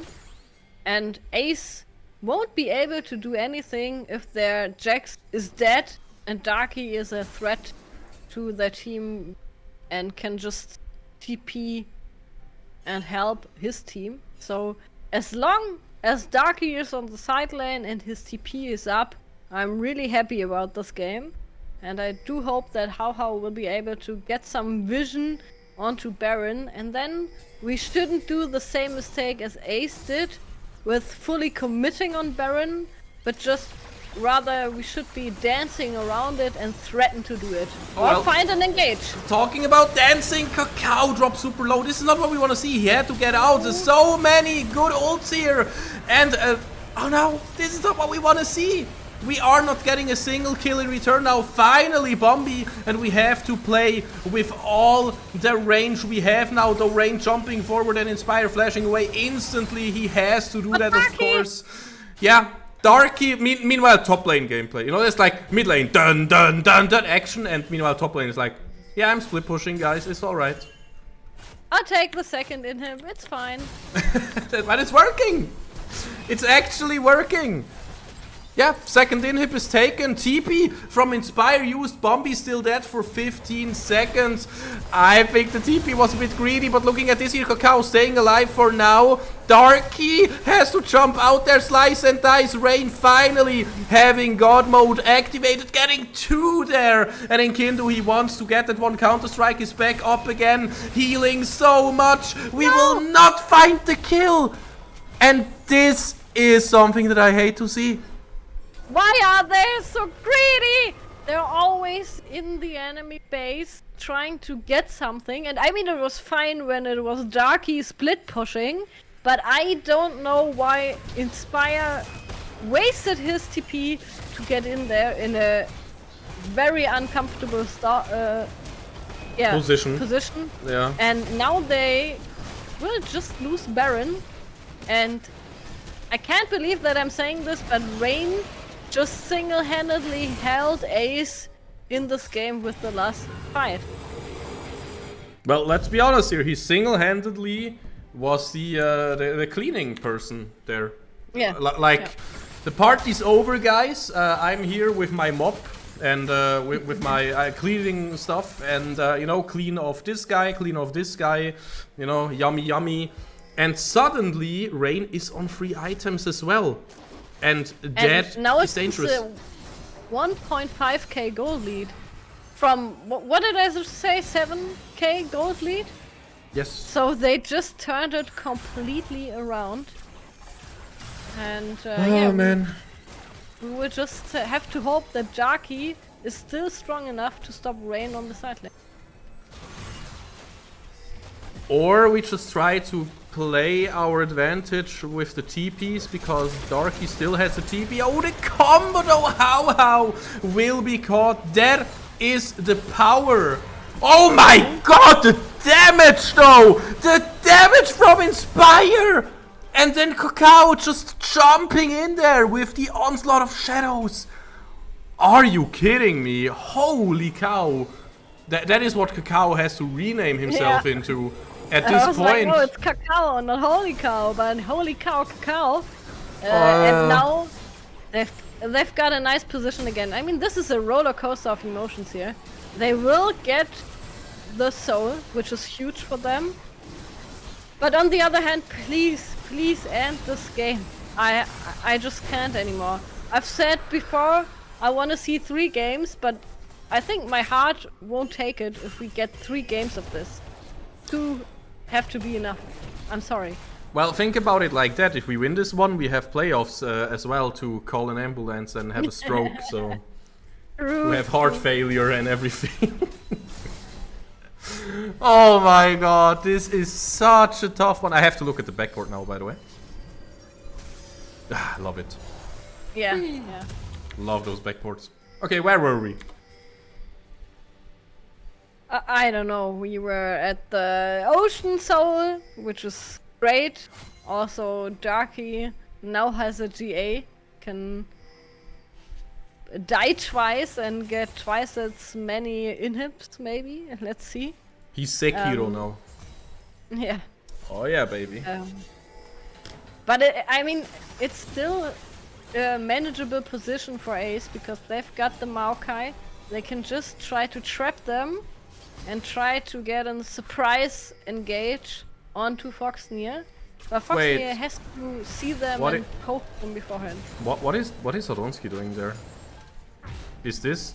Yeah, I just wanted to say this is super greedy.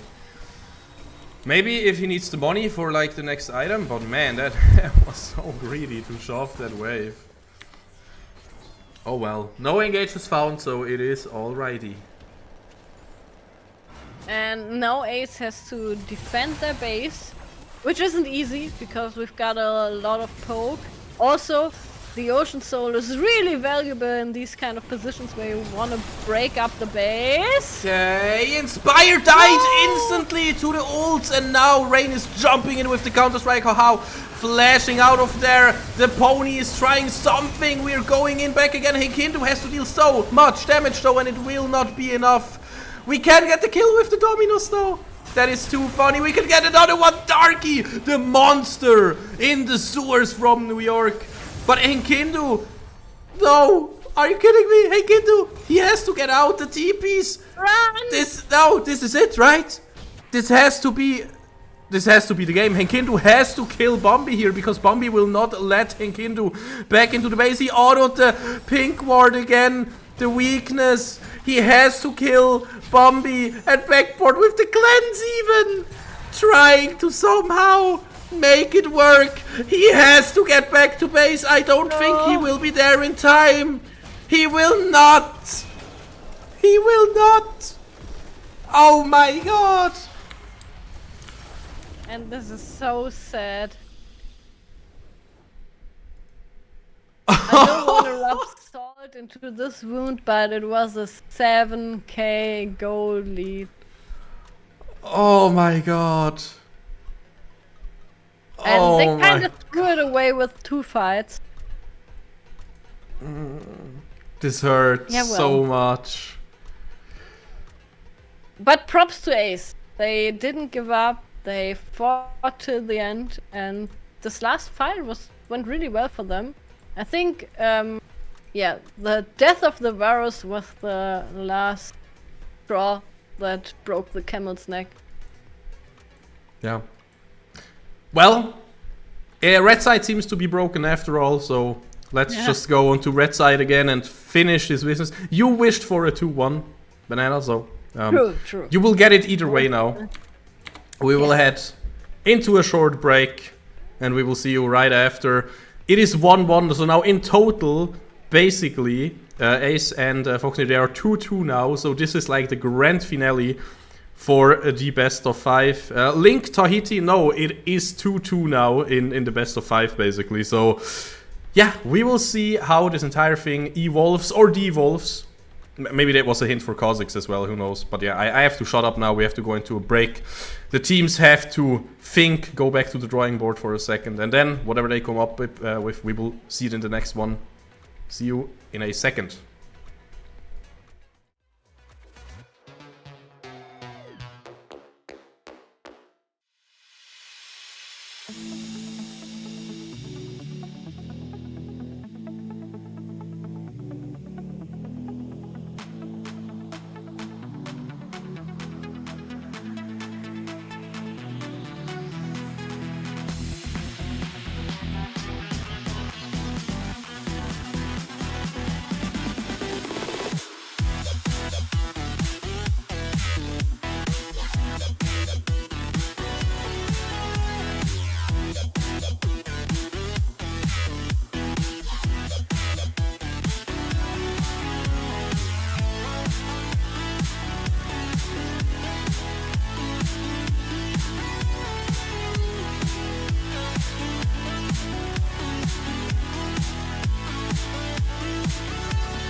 I came to party, yeah, I came to dance. Already made reservations.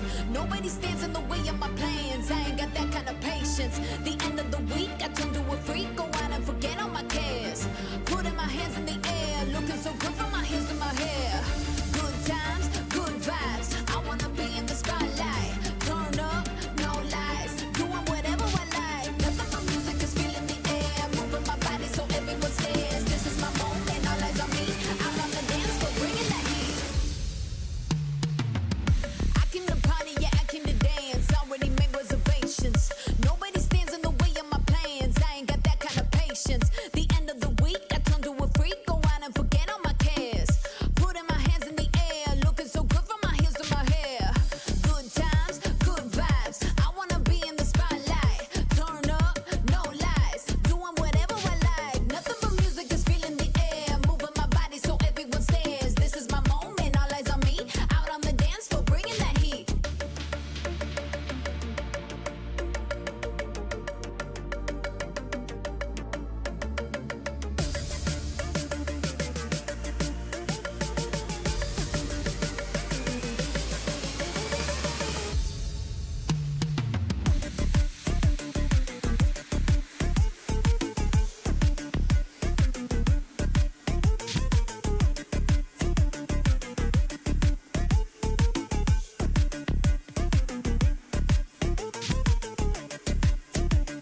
Oh hi, it's us. Would you look at that? I wanted to have an interview now and a 2-0 victory, but that's not where we are. We have one final game left, and everything can happen at this point.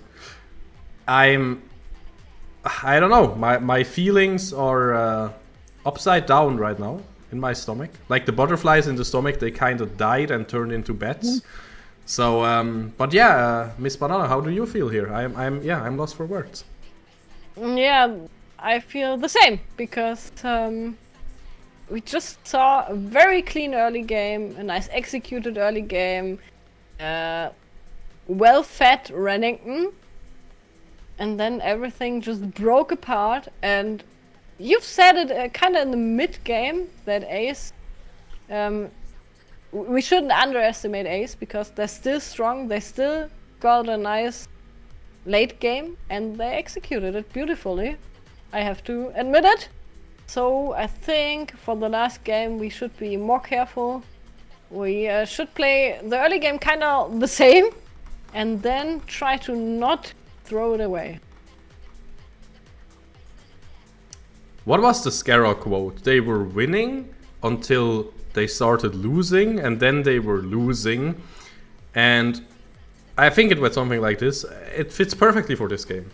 100%, this is basically the quote. But we said it in draft, right? Our team comp needed to always be on the gas. To always, never press the brakes. Always go forward in one direction. And honestly, I feel like sometimes those comps can be very hard to execute because your entire team has to be on the same page. Then some mistakes happened. I still think about this mid lane fight where Darky was just split pushing. Maybe a TP there would have been better.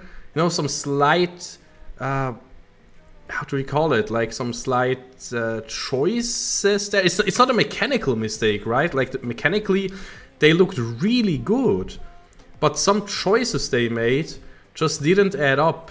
And yeah, then I feel like, again, if I ever have to coach someone,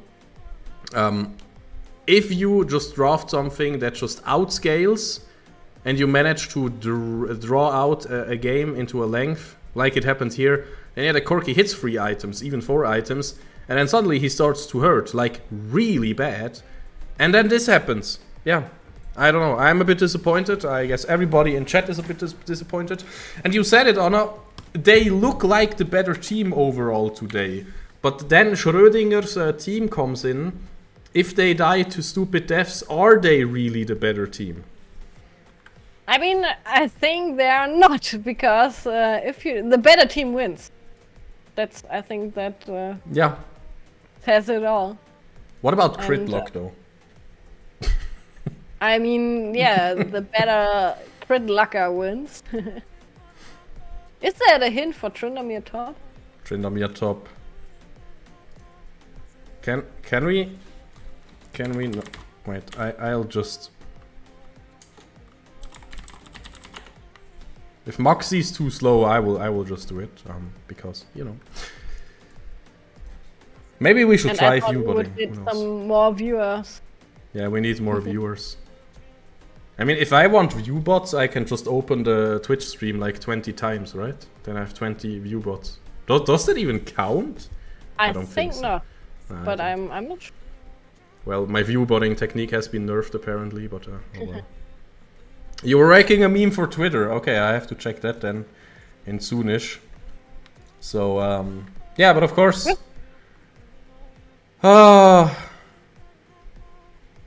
Yeah, we're still waiting for the third game, which will be the last one, at least for the regular split. Maybe we will get some more playoffs. Maybe. I kind of want to hit those playoffs, gonna be honest. Would be kind of nice to hit those playoffs, and would be kind of nice to play in those. For now.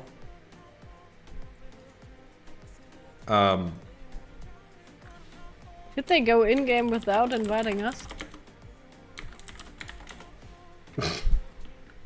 This would be That would be so funny. Sad.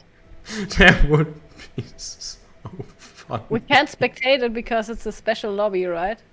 This, Yes, lobby that would only. be so funny if they. I was so Oh. afraid for a second. Yeah.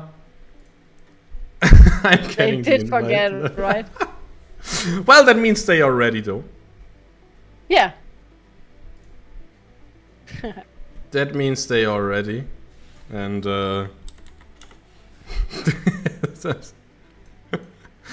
oh, what a banger! You see the feelings are, yeah, they are there. They are the emotions are high, the feelings are everywhere. The bets are upside down as they're supposed to be, and we And I are in Champ Select. we are. Excuse me. We are in Yes. Champ Select, and I want to say every player is different. Some players need this pressure to really perform well, and other players say, okay, this pressure is too much for me. I need, a low pressure environment to really get those kills in and get those wins in.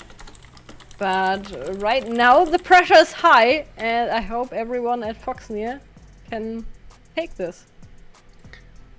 When we talk about situations like those, I always love to talk about MK Leo. You ever heard about MK Leo? No, I don't think so.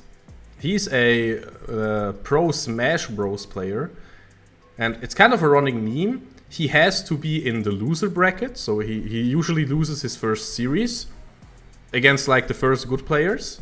And then he has to be like, it's if it's the best of 5, he usually goes like wins 1, loses 2, and then suddenly he plays like 10 times better. And he talks about that in interviews and everything, and he just says, hey, I don't know, once I know if I lose this one, I'm out, then my reflexes are on another level, you know? And then, as you said, other players, they completely crumble under the pressure, they start to do a lot more mistakes.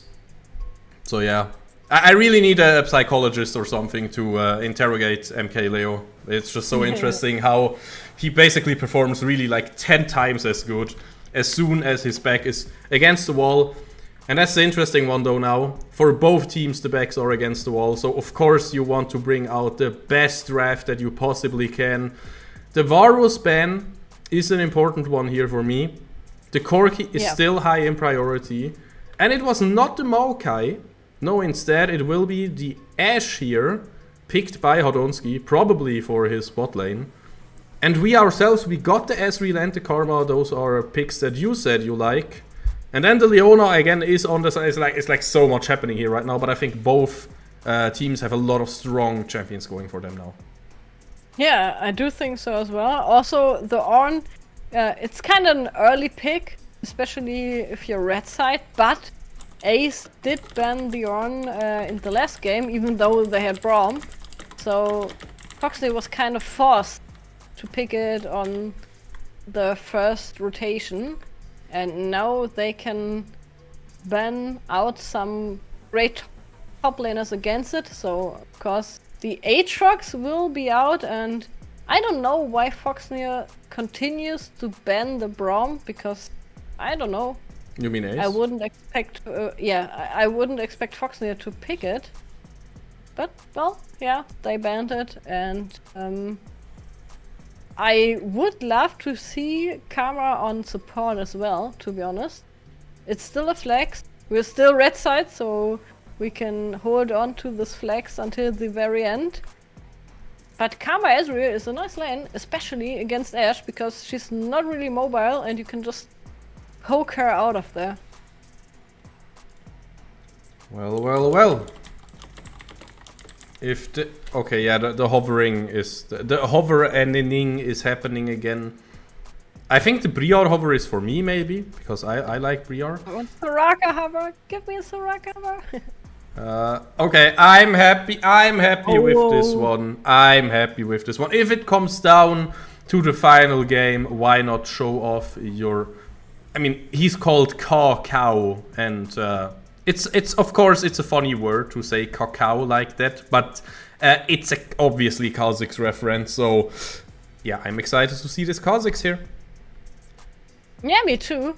Also, I think Kazakhs should be able to kill a lot of valuable targets here with Ash and Corki already picked so early. Lee Sin, of course, isn't really easy to play against because can just sense you. He can't really see you, but he can sense you. Yeah, he can tempest your ass and then, yeah. Yeah, true. Tempest. And now I'm waiting for the last pick for Ace. I think Cannon again would be a mistake against this team comp because everybody would just jump out if the Cannon jumps in. So they decided on Camille, and I think Camille is a lot better here because you can just get Ezreal into place into your Hextech ultimatum. And now we will see where the Karma will be going. It looks like Karma mid again. Yeah. Okay, so once more, what happened to the good old Corki Azir times? I miss them because now it's Corki Karma, sure. And then we have two amazing, fun champions in the jungle to watch here. Kha'Zix versus Lee Sin. Those are, of course, some fan favorites here. They are hype to watch. They are high mechanical skill expression. Lee Sin maybe a bit more than Kha'Zix, but honestly, if you go for the Ultivol first build, then, you know, properly juggling and animation cancelling those auto attacks and all those spells and still abusing your passive with a bush or something maybe, that it's still really hard. I know once a Kha'Zix is ahead, it feels like it's kind of brain dead and you just die to him and oh my god, he one-shot me, but you know, this is competitive. People know how to play against that and how to properly group up. And of course, how to also play something like the Lee Sin, that with the Tempest, as you said, can get some slows and some vision and make it hard for the bug here. But we also have a lot of other interesting picks here. The Ornn was picked and Aatrox was already picked, banned as a counter pick. Now the Camille is the counter pick, and of course I feel like that is an important one.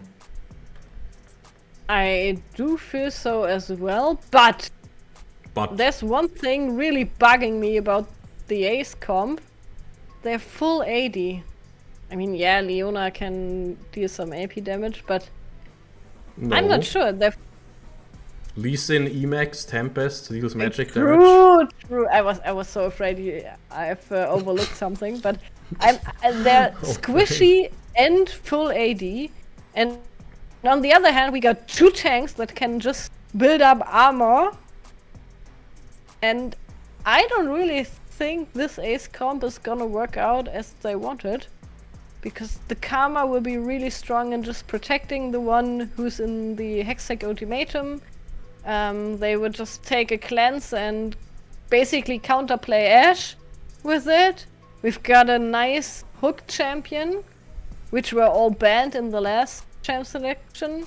So we can also go for aggressive plays. So I don't know where this Ace comp is heading. Well, I actually wanna check the damage distribution now. So of course chat is bringing up some good points, like yeah, Corki has some true damage in his kit, but since all the reworks and buffs and nerfs, and I don't know how much it is. Yes, Camille has those true damage Q2s, but still, if you're in a team fight and you have to focus down somebody, I mean, hell, even Ezreal has some really strong AD items, magic. Can I Zhonya's, okay? He can go Zhonya's. That's what I wanted to say. Or he can go like the Frostborn fist thingy, whatever. There are some Ezreal builds where you can build some sneaky armor or some AP stuff like that, and then get armor and health from there. So yeah, I have to agree here. And on the other hand, we've got a nice damage distribution with our Karma. We also will see, hopefully, some nice Kha'Zix damage. And we've got a nice late game this time as well, because we've got all items who will make it a bit better against this Corki again. But yeah, I'm also happy to see the Ezreal. I think it's one of the most important picks right now. And I will pay close attention to Henkindu. And I hope he finds his cues and can deal some damage. Oh my god, we're already ready to jump into the game. I was looking up the meme that Moxie made, but yeah, I have to jump into that one. Which one do we choose? This one is cool. So into the transition we go. Everything live has to be prepared as well real quick. And then we can jump into the final game of the day, into the potential final game of the split. Yeah, you know, the little black screen here, but we can work through this. It loads any seconds, and there we are. Once more, give it up in chat for this, again, potential final game. It will for sure be the final game of the day. Darky on his signature Ornn again, Kakao on the Kha'Zix, and the mid lane pick again, the Karma, Henkindu on the Ezreal, How. On the Nautilus, we see all our guys on comfort champs. This is the final game, the deciding one. Can we get into playoffs, or will Ace be the team to hit playoffs? We will find out in a few minutes. I mean, it's for sure the last game for both teams in the regular season. So it's special for both teams. And we will see who will have a victory on this special last game. So far, we see an Ornn who's very sad and, yeah, has no fun at all in this lane against Camille. Also, the Camille will be really strong in the mid game as well. And the meme is a banger, by the way. The meme is a banger, right? The meme is an absolute banger. Yeah, I had to look that up real quick, of course, and yeah, I can totally see that. I mean, casting Foxnyr. Oh no, look at your heart rate and everything. Wow, that was a great cancel. That was a great cancel actually, and Ignite was also used. And man, Ashe is so strong in the early game. But yeah, imagine what it feels like casting Foxnyr for an entire split. Imagine how many years of my life I've lost thanks to the stress. Yeah, I mean, I couldn't do this. I'm old. I need some stronger heart medication. So I'm happy to be here for 1 or 2 game days. But I'm also happy that I can chill on the couch on other days, to be honest. Yep. Wait, are you older than me? I don't think so. I'm the oldest in esports history. Nah, I don't think... I don't know, how old are you? I will be 30 this year, but not yet. You're a bit older, I am already 30, yeah. Yeah. Oh my god. Yeah, maybe I will understand what you mean once I am as old as you are, but for now it's like... You know, and there are still some insane pros in like the old school titles like OG Tekken or Quake that are like, I don't know, 40 and still killing the entire scene. So, yeah, as you can see, it's not about age. It is about There's dedication. still hope for us. Okay. What? I mean, it is, but also the reaction time is really important. Yeah, but who cares? And Nah. I don't know, again, you can't tell me that in Tekken or in Quake reaction time is not important and still the Yeah, older that's dogs true. are Yeah. still teaching the new ones new tricks, as they say in the...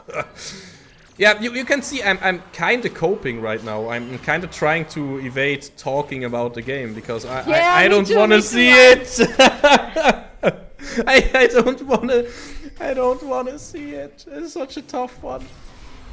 also, I felt really good when they had this 7k gold lead, but now that I know what they do with it, I won't feel any good feelings in this game, even if they're ahead.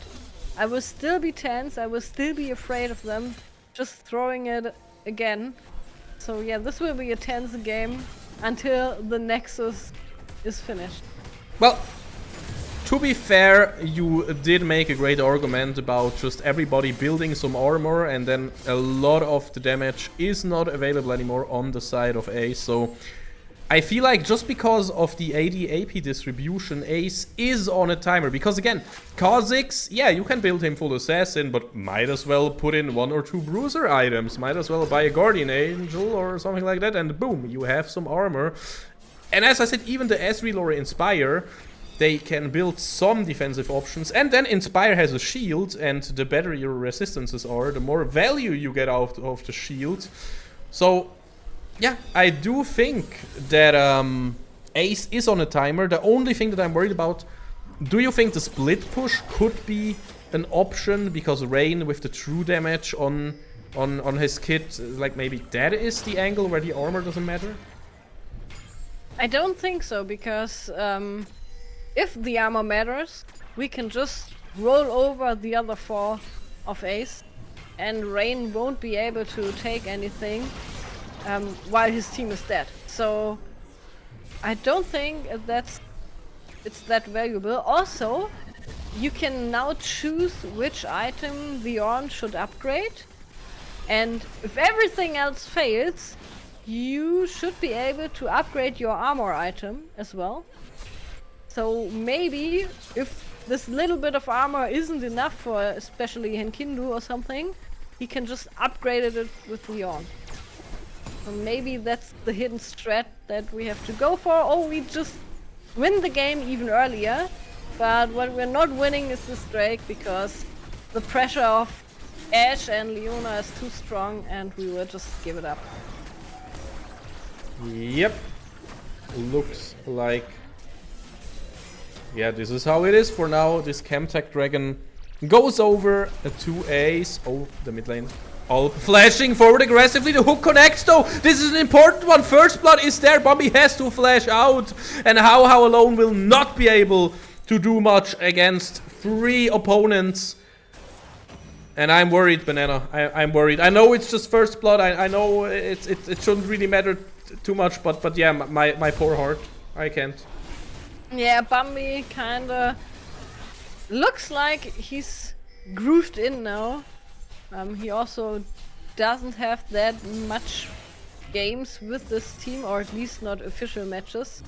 So he just came into the team relatively new, and it seems like he kind of found the rhythm now.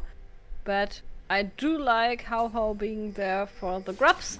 And maybe Kakao can just get the grubs and get out of there, and then I'd be very happy with this result as well. Oh god, it is the next objective that is fought, and Bombi with a great kick here, finishing Nautilus. Now the Ornhorn is coming in there. Hadonski also joining the fight. Elb is dropping low, but no kills that we got so far except for 1-1. Now the next one is dropping. The next one is dropping as well, and this one is looking good for us. 3 kills, and the 4th one might as well fall now. Rain, what is the cooldown on the hookshot? Well, the cooldown is up in time, but still, I am a bit more relieved. I'm still tense as a wooden plank, but I'm still a little bit relieved. Yes, we finally saw what we've seen in the first game, Foxnyr that is on the same page. Everybody knows what they're doing, and everybody knows when to move. And now we've got 3 Grubsies. I'm very happy, and How may be even able to get a kill there in mid. Nope. Sadly, Rain is too careful, but that's fine. As long as Henkindu isn't getting dove on bot lane. Yeah, exactly, Moxie. I'm not gangplank, I'm a wooden plank. It really feels like that I'm sitting here, I'm super tense. I guess your nails are also... yeah. Are there even still any nails? Banana, that's always the meme. No. When I'm casting with Moxie, you always see him like eating his nails while in the game. It's pretty... yeah, it's pretty unsettling, honestly, because, you know, his body has to suffer for Foxnyr, so... Yeah, I think he has no nails left anymore after these games. No, Yeah. not at all. Oh man, and still, I mean, we have a small lead now, but that can change any second, and the important thing is, both junglers want to do something. Bombi looking for the bot lane gank, How just flashing out, but now Kakao is kind of there, but is the angle that you want to take? Yes, now with the ult here, finding the engage, jumping in, taking one, not getting too greedy, that is really important. Maybe looking for more with Yeah, that's just helping to shove out the wave. I think that's fine. A great counter gank, I'm fine with it. Yes, this counter gank was the best idea that they had since the first game, I'd say. Also, Henkindu kind of wasted his cleanse there, but it was important to just build up some space. And I think the Leona ult didn't hit him fully, so he was just slowed from it. So everything's fine now, and Kakao can show us that he's a good Kha'Zix. First item already in the inventory, but on the other hand, Bambi really looks solid in Lee Sin as well. Eclipse ready for him. And I think he looks better on Lee Sin than on in the other games. So I hope that he doesn't continue with this path. And I hope that we are able to fight the next dragon, even though it will be hard to get any prio on bot lane. Well, 20 more seconds until this movement speed dragon spawns. And yeah, like last game, we talked about the hack room as well, but I still stand by my words. It's a great dragon. It is a great dragon. I want it in our bag, and I'm sure Ace also wants it in their bag, so who will get it? Right now, Kakao is still chilling on top lane, maybe trading this for the next objective that is spawning. We This might mid-lane trade fight will it. be- No. Yeah, No. it would be too dangerous. Oh. You know, I kind of think the reset would have been big. We're trading this dragon to be first at the next objective, which will be the Grubbies, and we have already 3, so I don't hate it, honestly. No, also, Kakao gets some jungle camps in there from Bambi, which means Bambi will fall behind in XP and gold, which is huge for Lee Sin. But I hope he won't get any kills on bot lane. Well, the Sonic Wave connects, so now they know that Bambi is there. They also know that Kakao and Darky are on the other side of the map. Of course, you would expect this to happen, and I mean, I usually do not like to disagree with you, but honestly, there was kind of whatever, I think, if you get those camps. More important is this fight now. Charge of Adept here, always looking like the first one that might die. Really good kick here to get 2 people CC'd. Inspire, how will die? Inspire will be the next one to die. Kakao is here though, and the Kha'Zix has to do so much here. Kakao has to go in, flashes forward, gets the kill here with the Hydra, gets another one. Triple kill for the Bog. And this TP from Darky was so important. I do agree, nice triple kill from Kakao, but it was Darky who saved this fight. It was hard to fight this as a Kha'Zix because you've got no isolation damage on there, since everybody was just clumping together. And now we've got the 5-0 Kha'Zix on a Kha'Zix main. And not gonna jinx it, but this game's over. We already won. This was too nice. Oh no, Banana jinxed it. Yes. Can we It's all my check your fault. bank account, please? I smell I smell corruption. I smell the dark side.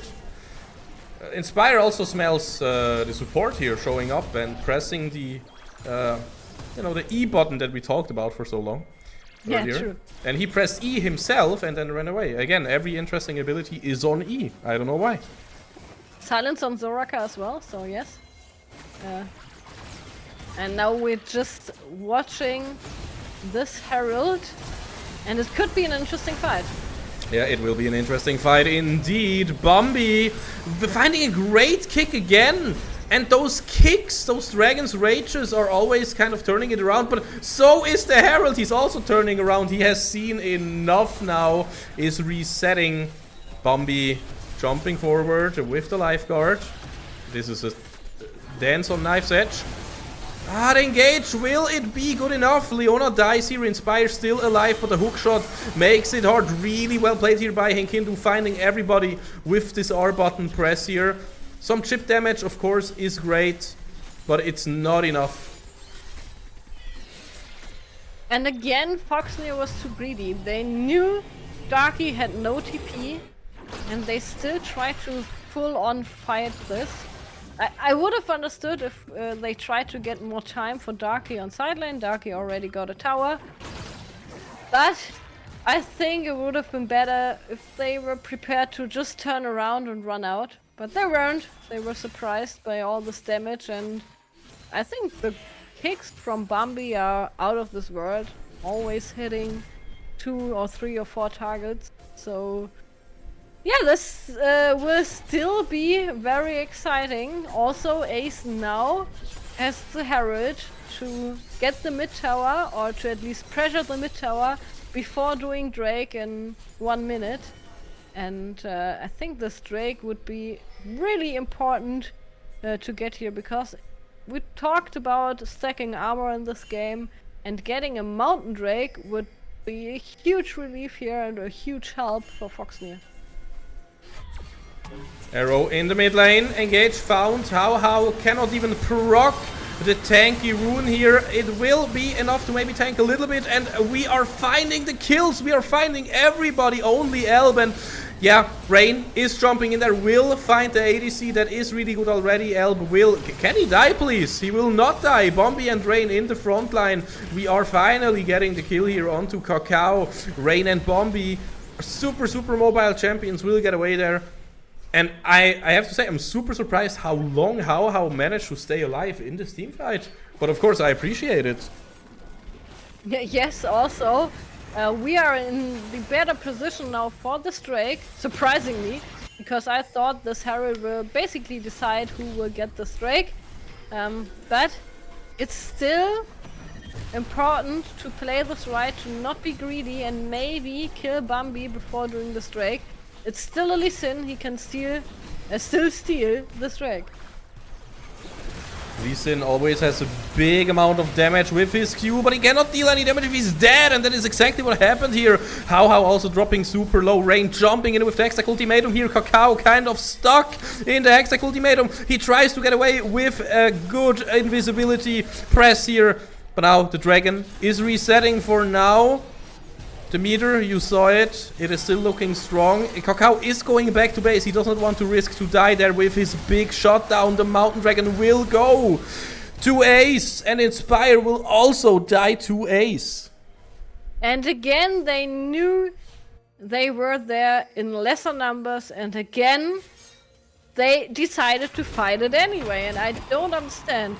If Kakao calls, I'm gonna go back, I have the big shutdown on my head, with this, which is the right call in my opinion, then just go out there. Let them do the Drake, just fuck off. But they didn't. So yeah, this game is still really close. We got 3 Drakes for Ace, and they are on a good way to complete this Mountain Soul. And then this will be really hard. To play Kha'Zix into a Mountain Soul is really, I'd say, depressing at this point. Oh well. Yeah, I'm the wooden plank right now, by the way. I was chilling out a little bit more, and now I am super worried again. We are looking just fine, but this shutdown on Kakao, it makes me a bit worried, not gonna lie here. Also the side lane, I don't know how this turns out. The Crystal Arrow will connect all the CC, landing on Inspire, but they cannot really follow up on it, and Alb will just be the victim of this situation. That feels so bad for the Leona, but it is what it is. They tried to get all the CC, but they did not have the damage to burst Inspire here. And he's like not even scratched. Look at his HP. They will continue to lack damage because Inspire has his shields and also can still stack some armor, as everyone else on top side already got the Ninja Tabis, and Hadonsky is dead. No chance in hell to get out of there. He was isolated. It's a Kha'Zix. That is easy. And now, I think this could be a very smart Baron call. There are 5-man Baron at Baron, and Camille still has to TP in there if they want to fight it. So they will lose some time. Bambi is not really able to find his Q. They have to play this one so slow. Bombi kicks this one. Yeah, they just have to CC him. Just CC him. Do not get him in there. I was so worried for a second, but he did not get it. Solid smite here by Kakao.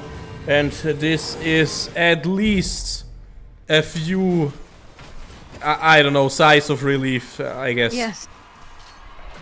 Yes, from me as well. And I mean, still, all the pressure is on Kakao, and I don't like this. I don't like one player to be the sole win condition here. And right now he is. I hope we will see some more kills on Henkindu. And I hope Inspire can inspire them both to get more kills. So let's see what they can do with this Baron buff. I think it also helps Darky on the side lane. And maybe they can even get a lead that's big enough to get the next Drake. Because that would be the soul for Ace. And they need to fight this in a little bit more than 1 minute. Yep. This next dragon is an important one. We do have a small gold lead. We do have, of course, the most important factor, the Nasher, to buff up those waves and help us get priority. Now, I'm seeing a map split. I mean, that's fine. I think that's fine for us. Because we want the Drake anyway, and we are on the bot side. And we can also try to get a sneaky engage in there. If Inspire doesn't die Inspire. first. Oh no. Yeah. They did throw out some ults for it though, so we might try to re-engage. It was a mistake that Ace already did last game. Kakao has to be the big hero now. Kakao has to find the engages with the Wolf W, of course. Adonsky eating a lot of damage here from Henkindu. Henkindu, of course, also being really strong. Kakao, he can chase. Everybody here can chase a little bit because Kakao with the Evolve W just has those rockets available. And the dragon is spawning now. It is Soul Point, do not forget. And still, oh, Elb might be dying here, but no, Kakao has to be worried now about his life. The ADC is down, though Hadonsky will get thrown up here by the depth charge. And suddenly this looks fine again. We got TP on Inspire and nearly on Darky, so they don't need to worry about their top lane. They can just go there as Karma or just TP there as Darky. And they can continue to pressure on with this Baron buff, or at least the small bits that are left of it. And now, normally I'd be relieved. Normally I'd say this is a nice lead that we've got, but it's still Foxnyr, so I'm still really worried. Yeah, meanwhile on top lane, the support will also go back into the gray screen for a little bit more than half a minute. And we did invest a lot to get this turret. Oh boy, oh boy, oh boy. Nearly 3 minutes until the next Baron, and I think Foxnyr really is stronger in the team fights. So they need to be careful to not do shady shit while every objective is down. So far, when they fought around objectives, it looked really, really good. But as soon as there were no objectives involved and they were just skirmishing, they threw it away. So please chill out and please just take this top tower. I'm fine with that. And then play for the next Baron in 2 minutes and try to farm up until then. And try to stop Hadonsky from farming up on the other hand. So yeah, basically you'll allow it for them to take this top lane turret, maybe trying to get a kill here. The depth charge will throw a rain up in the air. Now it is about the top lane turret and the jump in, the engage. It is all in now. All the chips are on the table. The TP is coming through, but we already got so many kills. Hodonski, ADC, and Alp are all down. Bombi is left. Of course, Bombi played a phenomenal game here, but it is not good enough right now. Turret falling. Kakao jumping through the mid lane real quick. And we have 20 This was the first big mistake of Ace that we saw. They fought in a choke point against an On who can just bang their heads into the wall at this point. And is this the game? This might be the right? game. Oh my with god! the void grubs, of course, we have to keep our toes. Let's go! We have to keep it on our toes for until the last second. Can they defend it? Can Ace bring this one back? They cannot. Moxie, I hope you have a bit of nail left. Because oh my god, this game. This game, such a tough one. Such a banger though. But it's so over. nicely executed. They saw Ace mispositioned and they pulled the trigger and yeah. GG well played to both teams. I think it's a bit sad for Ace because they basically lost because of one mispositioning. But that's League. Sometimes you lose really, really fast. Woo! What an evening. What an intense series here. But it's playoffs, baby. We are there in the playoffs with two teams. I wrote it in chat, why have one playoff? So when you can have two playoffs. And oh my god, was still my heart can't really take it. I obviously want to hear from the players as well how they are feeling. Yeah. If they are relieved, if they're like, oh no, I have to play playoffs now, dang it. Oh no. Dang it. I already planned my vacation, no. Yeah, that would be... Oh man, I wouldn't even be surprised if you need some vacation after this series. So, Yes. I mean, to be fair, we're Foxnyr, we're kind of used to it. So, You're yeah, strong enough. You just trained your resilience. Yeah, I'm just acting at this point. Basically, I'm super chill inside. You know, my feelings are all dead.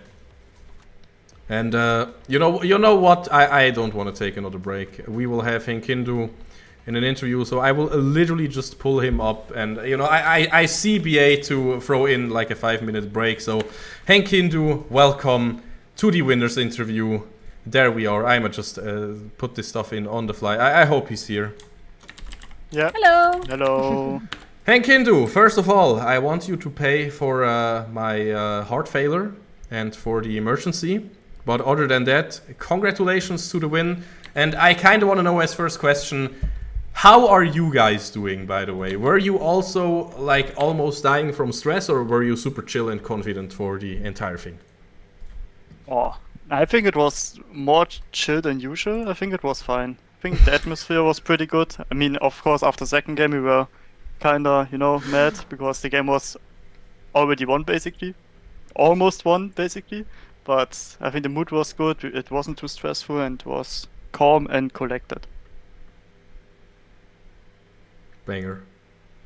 I mean, that's better than us because we were not calm and collected in the second game. Yep. And I do have a bit of a mean question. I think the most important enemy for you in the second game were the wards that you hit Ah, bro. 4 come on. times. Yeah, 4 times because I'm Jin. Like, I did it once, then I Yeah. had to count up to 4, to make it clean. But yeah, No, I don't but know. I- really, how was it for you? Because it looked like a difficult game at times for you, not because of the wards, but because you were Jin and they were all in your face. I mean, I think most fights were kind of fine because I wasn't the main target. Like, most of the time, Hecarim just jumped in and got, like, everyone was like, go on Hecarim and stuff like that. So most of the fights were pretty chill for me. Some fights, it was hard to attack. Okay, if Jax is in the flank and, like, pretending to jump on you, you always have to be a bit more careful. And wasn't the easiest one. I mean, we also lost the game in the end because we took a good fight on top lane and yeah, was kind of hard, but also fine to play, I say, but they just outscaled us and got a good team fight in the end, I guess. They did pretty well. I love the respect and the sportsmanship, of course. But yeah, in the end, you were the better team. You won 2-1. Now, of course, banter aside, like before today's games, would you have expected this? Or, you can be totally honest here, or were you thinking like, we had a kind of a rough split? Were you like worried about this one a little bit as well? Or what were your feelings here? I don't think it was an easy one, because we are last place, AceGaming is last place. We went 1-1 before, so it was kind of even. You could also see it in the games. I don't think there were any hard storms in the games. I had some worries going into it because we still haven't figured out everything. But after draft preparation, I felt like we have pretty good drafts. I think every draft we did today was kind of winnable. And I think in the third game they also kind of fumbled with going full AD. Ornn at some point just had 500 armor, and Ornn was basically a tank assassin, which no one could ever kill, until minute 40 or something. So I think in the last game our draft was pretty fine, and every game I could go in comfortable and say that we could win it based on draft and how we played. Amazing to hear. And now, the journey is not over because you did win the best of 3 today. Now, do you have any plans now for the preparation until playoffs, or what are your thoughts in general for going into playoffs? You could even face the other Foxnyr team. I mean, how hype would that be? I mean, it would be hype, but it would be really bad, I guess. I didn't look at the bracket yet where we would land, to be honest, so I don't know our enemies, because I was full focus on this tiebreaker, Would be a banger match, but I think we should still be able to get or stay in Division 3 for sure. Don't think that should be a hard problem. I think if we keep up the performance we did, especially in the last game, I think we are good to go. And preparation-wise, we just do it the same as we did usually. I believe it was pretty good until the end. Again, love the confidence. Banana, any more questions from you? No, not really. Just congratulations on winning the tiebreaker and now being in playoffs. Yeah, thank you. I would love to win a game with Jhin someday. I think every time I play Jhin, it looks good, but then we lose. So maybe it's on a curse, which is kind of sad, but we will see. So maybe in playoffs. Now you've got Maybe in the playoffs. second chance. You gotta tell us, why do you like Jhin so much, by the way? I mean, you play well on him, but when has the relationship with you and Jhin really started? So, or when did the curse start? The curse started. No, the relationship started when I swapped from jungle to AD, and the first champion I really made was Jhin, and I don't know, okay. it's just not keep getting bored. I like the lore of the champion. I like the unique playstyle compared to other AD carries. I think AD carry usually is a pretty standard role where you don't have that much versatility and diversity and stuff like that. So Jhin is pretty cool to play to, have a bit of another playstyle. And he fits well in every comp basically. He's a good all-rounder. Thank you so much for answering all our questions, and of course for this banger series that we got to witness today. And good luck, have fun for the playoffs, of course. Make sure to follow all the socials that you will see in the outro screen and everywhere. And again, congrats. And I'm pretty sure we will hear each other soon again for more content pieces or when chilling on Discord. So, until then. Sure, thank you. Goodbye. So Anna, what's left to do for us now? What is left to do? I think I have to thank you and thank everyone in the chat for being here and for having me, of course. Also, thank you for this nice interview. This was a nice display of sportsmanship and saying good things about the enemies, even though, of course, they lost in the end. So yeah, I'll go to bed with a happy feeling tonight. This was a nice experience. Thank you. What a bunch of beautiful last words from Banana today. Again, being all or like experiencing all those feelings of gratefulness and good sportsmanship, and of course I can only give it back. Thank you so much for being my co-caster today. Of course, also from me, thank you so much to everybody in the chat, all the players in the league in general. If we had no players, if we had no viewers, it would all not exist. So you at home watching, yes, it's all about you, it's all about the players, it's all about esports in general. I'm happy to be a part of it and happy to be part of Foxnyr and this journey. So yeah, with those words, we will go into the end screen, a short ad break, and then we will see if we find somebody to rate. Again, do not forget to look there they are, you know, follow the socials. Of course, also follow Casting Banana on Twitter, by the way, or on X, excuse me, because she deserves it. And we will see each other in the playoffs then. We did it, we are there. And I can't wait to be a wooden plank again. Until then, have a great one, and bye-bye.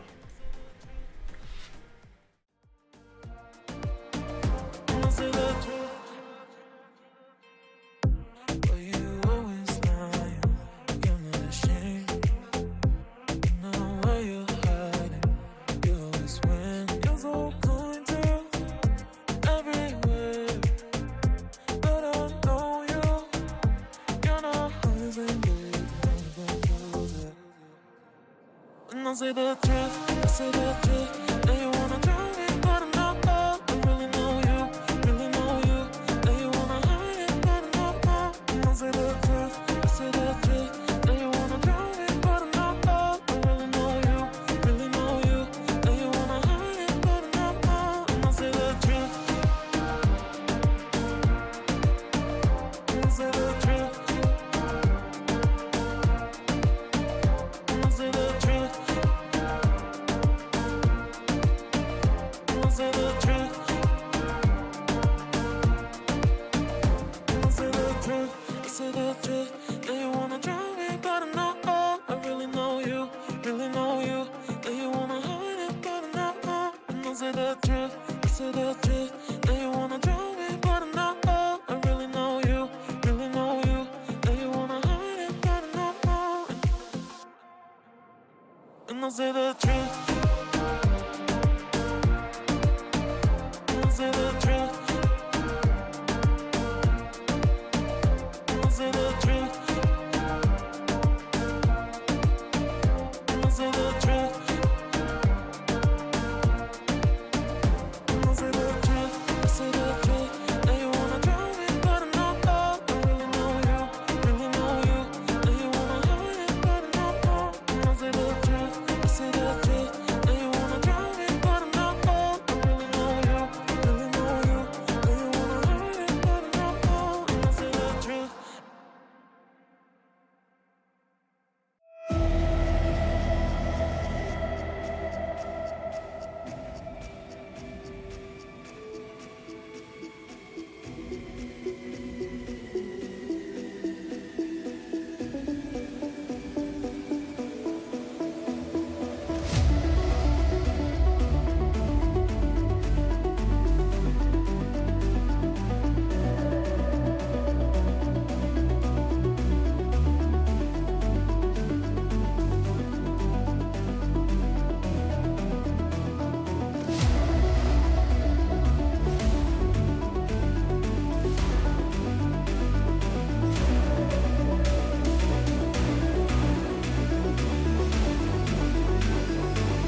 Feel so right.